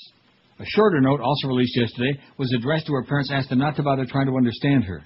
Okay. Police said Duckett killed herself with a shotgun at her grandparents' home September 8th. Boy, I don't know. Well, as opposed to how T.O. did it, there's a girl that meant to do it. Yeah, but with a shotgun? Yeah. At her grandparents' home September 8th, nearly 2 weeks after she reported her son Trenton was snatched from his bedroom. She had been under intense media pressure, including with CNN's Headline News' Nancy Disgrace, who questioned the validity of her story and was pounding on the table. What did you do? Blah, blah, blah. Tips from national news coverage on Grace's show and America's Most Wanted have set off searches of nearby areas and in the Ocala National Forest, but turned up no sign of the boy. A suicide note released Saturday was addressed to the public, saying she ended her life after facing ridicule and criticism. I think Nancy put her over the edge. I don't care what anybody says. Actually, I don't really care, but I'm just saying that because I hate Nancy like poison, with that pig face. Duckett said the boy was all I was breathing for and she was misunderstood. This is a last-minute idea, but I felt myself sinking after the 1 week mark of Trent being gone, she said.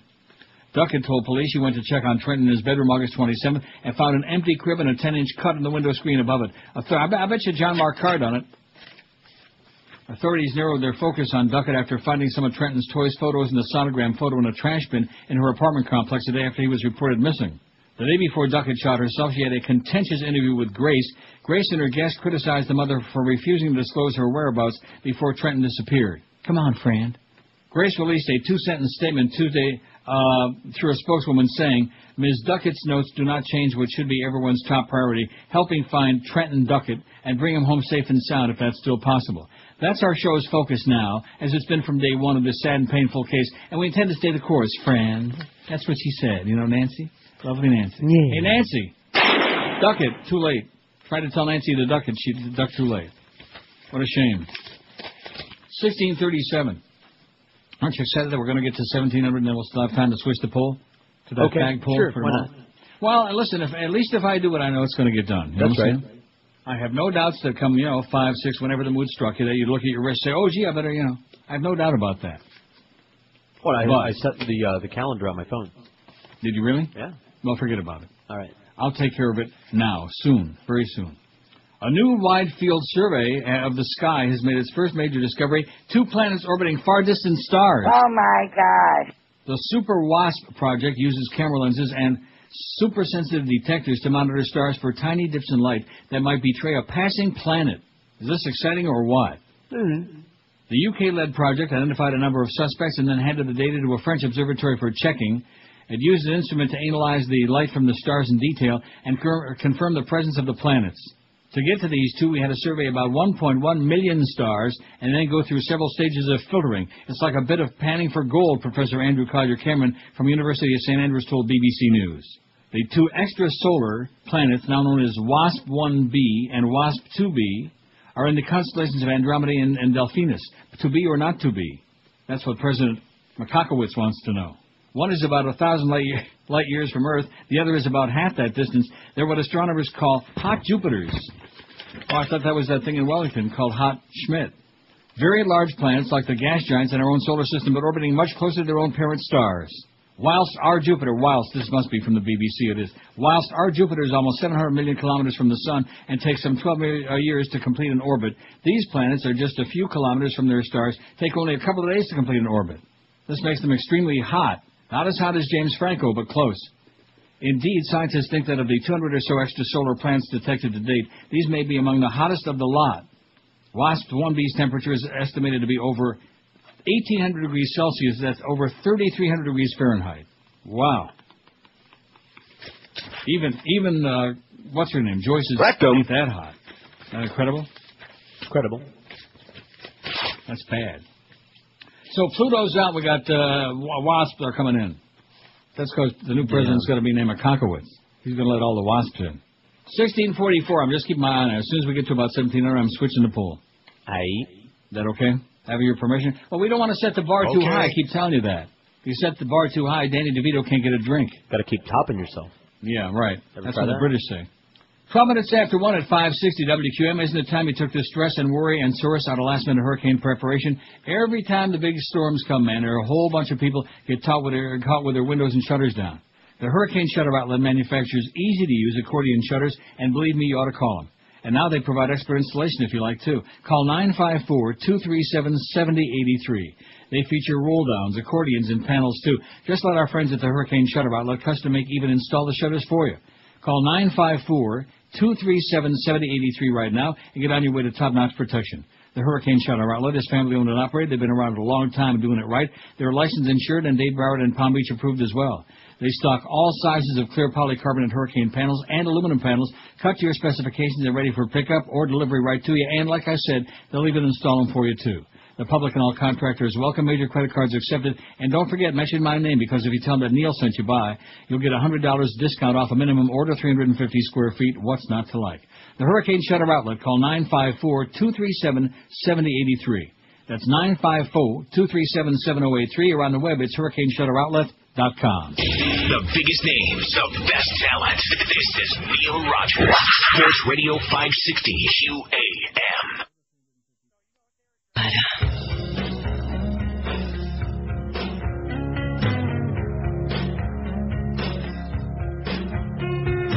What do Muslims seek? The Pope's apologies. He says he made a mistake, but Muslims are enraged. Masking the Nazi youth. What would Jesus do?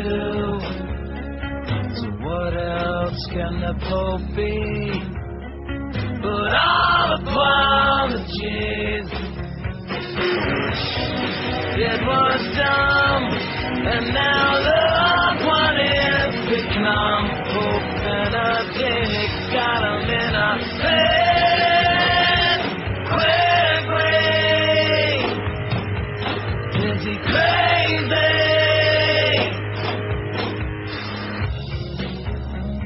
Reminds me of the movie was on last night, Batman, 1966, you know, from the TV series Sure. movie. And they had everybody was in there, you know, Burt Ward, Adam West, and then of course all the villains were in there, even All the of the above. Catwoman. Right. That's right. And what made me think of this is I'm wondering if the Pope, you know, in the Vatican has got a red phone like Chief O'Hara had in Batman. You know, the red for the bat phone. Right. And I'm sure that, you know, when he makes a mistake or when something, of course I don't know how he makes a mistake because he's infallible in these matters, but nevertheless, and the bat phone rings from God. God says, cut the crap, Papa. Better go and apologize a few times. You're going to start getting the natives restless. 1,653 votes on the poll. We'll make that 1,700 in about, I don't know, whenever we do. And then we'll swish it for tomorrow. Then you guys don't have to worry about that. We'll make that like a regular Wednesday feature, okay? All right. Well, because Wednesday is WW, you know what I'm saying? World What about War? Wednesday? Oh. Chicago, you can forget the syrup. Chefs at the Cooking and Hospitality Institute of Chicago tried to build a record-setting stack of pancakes yesterday, but the wiggling, wobbling stack of flapjacks refused to stay put. Damn, I hate when that happens. I'm not that big on it. It's a good thing because I can't eat them anyway. I've never been that big on pancakes. I'm not saying I don't like them. Me either. I mean, they can be good, but they ain't no waffles. Waffles. Boy, I haven't had a waffle in about 100 years. But again, it's another one of those food items that it doesn't have any taste unless you slather it with stuff. See, it's like a bad steak. You can take any steak and put like a lot of A1 on it, or what's the really good steak sauce? Peter Luger. Peter Luger, yeah, you can put that on there. Mm-hmm. And and all you're really doing is just sucking up the sauce. You might as well put a straw in the bottle and drink the steak sauce and forget about the meat. A really great steak doesn't require any sauce, and the same with stuff like that. Organizers wanted to have a space in the Guinness Book of World Records, but after nearly an hour of work and the help of some nearly extra-long toothpicks, the crumbling stack of buttermilk pancakes never made it past 16 inches. It's not easy, said John Montanil, the department chair of the school's baking and patisserie department. It's like stacking Jenga blocks here. What the hell are Jenga blocks? Oh, they're kind of like this, and they stack. Well, what are they? It's a game. Jenga blocks? Yeah. Uh-huh.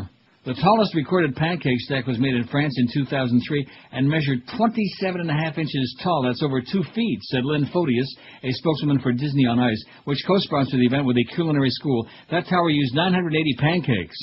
A spokesman for the Guinness Book of World Records didn't immediately return a call for comment. They're probably looking it up, or maybe they're eating it. Maybe they're licking off the crap. Montanil said the school made 400 pancakes for the event, but discovered the breakfast staples inconsistent with weight and height made them architecturally unsound. All right. They were architecturally unsound. The crap that people do, isn't it great? Keeps them off the streets, though. These people could be really dangerous. Oh, developing story. Deion Sanders from the NFL Network analyst is on the case. So you're going to get the truth from the man himself. And Deion, what do you think actually happened? I mean, do you think it was just what they said, an allergic reaction?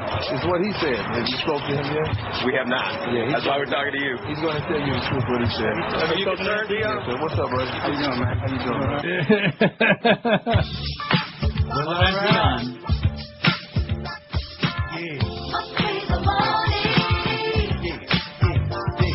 Oh, no, wait a minute. This isn't now, is it? Is this going on now? Owens may have attempted suicide last week. Oh, no, these are old ones. Because he's going to have a news conference coming up. Isn't that exciting? Aren't you on the edge of your seat? Yeah. Come on, man. T.O., baby. We'll probably be carrying that news conference. I beg your pardon? I would imagine. Who is? Weez. I'm guessing. Weez? You're a dreaming man. Well, let's start it right now, then, for crying out. Here it is. Chait, even just your insights. We hit the jackpot. We hit the money. She needs a Heimlich. Well, I'm glad he's okay, bottom line. And James Prim, thank you so much. Thank you, Dawn. Thank you very much. Thank you, Dawn. Now, we're going to, again, everybody, let's show a live picture because we are going to be continuing to monitor. As you just heard from James Buddy Prim, he's the trainer of Terrell Owens, saying that, no, there was no suicide attempt, that maybe some mixture happened with the medication. Right. And we're going to continue to monitor that. As soon as that happens, we will bring that to you live. Now let's move on to Washington. No, let's not, Rita. Although maybe they want to send your fat ass to Washington, but they already got enough fat asses there already. So we'll keep monitoring that. Well, what do you mean we're going to be carrying that? What are you talking about? I'm joking. Calm down. No, you're not. You're dead serious. I think you finally figured out where you are. Finally looked around and said, hey, this isn't a radio station. This is a sports club, is what it is. Which he's getting a little bit closer, but everybody knows. That's a gay club, you moron. Right. What now? How are we ever going to track him down again? Not that I necessarily want to, but I was thinking about him the other day. Whatever happened? I know he was like... He's around. Is he? I guess. Why, he's round? Not as round as he used to be. No. Can't afford it. It's just amazing what America does to people, and of course everybody else just sits back and watches. You know, they just let it happen. They just destroy people, like poor Al Goldstein. Well, I guess he had it coming for that stunt he pulled in our station. Venezuela plans protest against USA. Caracas. Oh, don't ever go there. It's a horrible place. Caracas. President Hugo Chavez yesterday said Venezuela will summon the U.S. ambassador to issue a diplomatic protest against the foreign minister who was, to issue a diplomatic protest after the foreign minister was temporarily detained by authorities at New York airport. Foreign Minister Nicolas Maduro said authorities at JFK International tried to frisk and handcuff him Saturday as he tried to catch a flight after attending the UN General Assembly session. We're going to put out a protest note, and the U.S. ambassador in Venezuela will be called, Chavez told reporters. And in that protest note, it says if that happens again, we'll be obligated to give at least equal treatment to whomever. In other words, you want to diddle with us, we'll diddle with you back. Right. Just like they said in The Godfather. They hit us, we hit them back. We hit Bruno Tattaglia 4 o'clock this morning. It was Tessio said that. Remember that? Mm-hmm. Sounded like his best friend just died. Not quite as depressed as though when he said, can you get me off the hook? For old time's sake. Can't do it, Sally. Can't do it, Sally. He said, don't call me Sally. 1658. Oh, just now that they have picked the twin cities of Minneapolis and St. Paul, of course, popular places and fun places, for the 2008 presidential convention. That's according to GOP sources quoted on the AP wire. Again, the Republicans have selected, according to GOP sources stated by AP, that they have selected the twin cities. That's surreal. And that was exactly the word that was going through my mind. It's like an out-of-body experience that can't really be happening, okay? This cannot be for real. Keeping in mind, having had my satellite dish in Amsterdam, and watching MSNBC there, knowing it's on all over the world like CNN. It's on the satellite all over the world. People are watching this. And she can't even come close to speaking. Can't even come close. And what about that Oprah for president, baby? Oh! How can there be so many stupid women in one place? Is it possible? You think all those centuries of repression, it's got like a mental effect? Yeah. Oh, Oprah for president. Oprah, she'd be great. 26 past 1 at 560 WQAM. What do we got on the 1658? We may have to, I don't know if we're going to wait till we get to 17 or not. What do you think? You could. Or we could not. Well, let's build a drama, baby. Drama. Experience the difference at Mercedes-Benz of Pompano. Mercedes-Benz of Pompano is now under new ownership and new management. At Mercedes-Benz of Pompano, it doesn't matter what time of month you buy your vehicle, whether it's the brand new 2007 E-Class, their full line of great convertibles, or their large selection of certified pre-owned cars. When you choose Mercedes-Benz of Pompano, you've got over 200 employees dedicated to providing incomparable service for you, too, like complimentary loaner vehicles and complimentary car washes, too. Browse their indoor expo with over 150 new and used vehicles, or just go to the web and click on benzpompano.com. Mercedes-Benz of Pompano open every day, Monday through Fridays 9 to 8, every Saturday 9 to 6, and every Sunday noon to 5. Experience the difference. Call 1-800-NEW-BENZ. You'll find them at I-95 and Copens Road. That's 1-800-NEW-BENZ for Mercedes-Benz of Pompano, a Mercedes-Benz dealer like no other in the universe. The biggest names, the best talent. This is Neil Rogers, Sports Radio 560 QAM. Oh my God, your breasts are beautiful. Absolutely.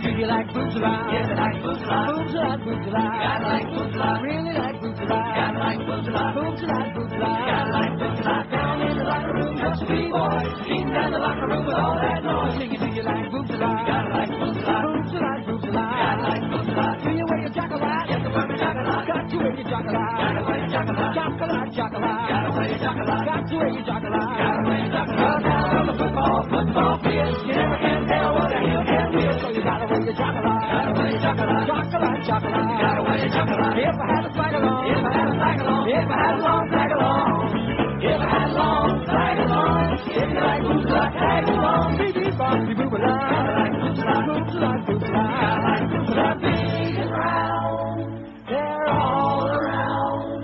They're big and round, they're all around.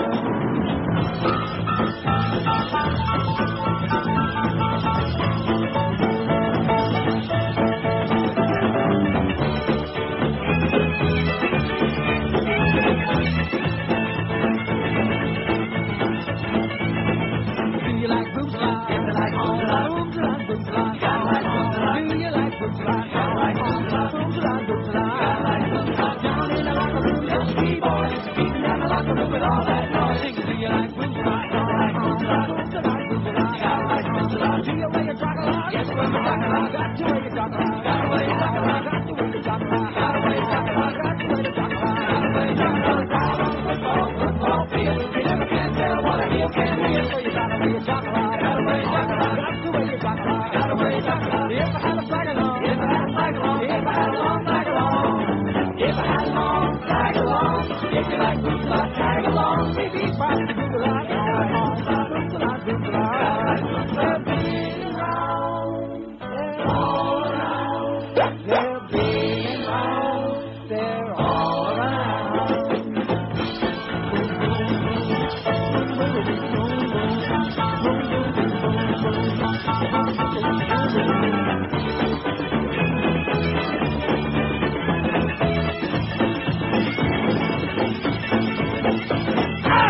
26 till 2, man, I'm going to tell you, now we got something for our sports guys to really stink their teeth into, baby. Oh, what do you got?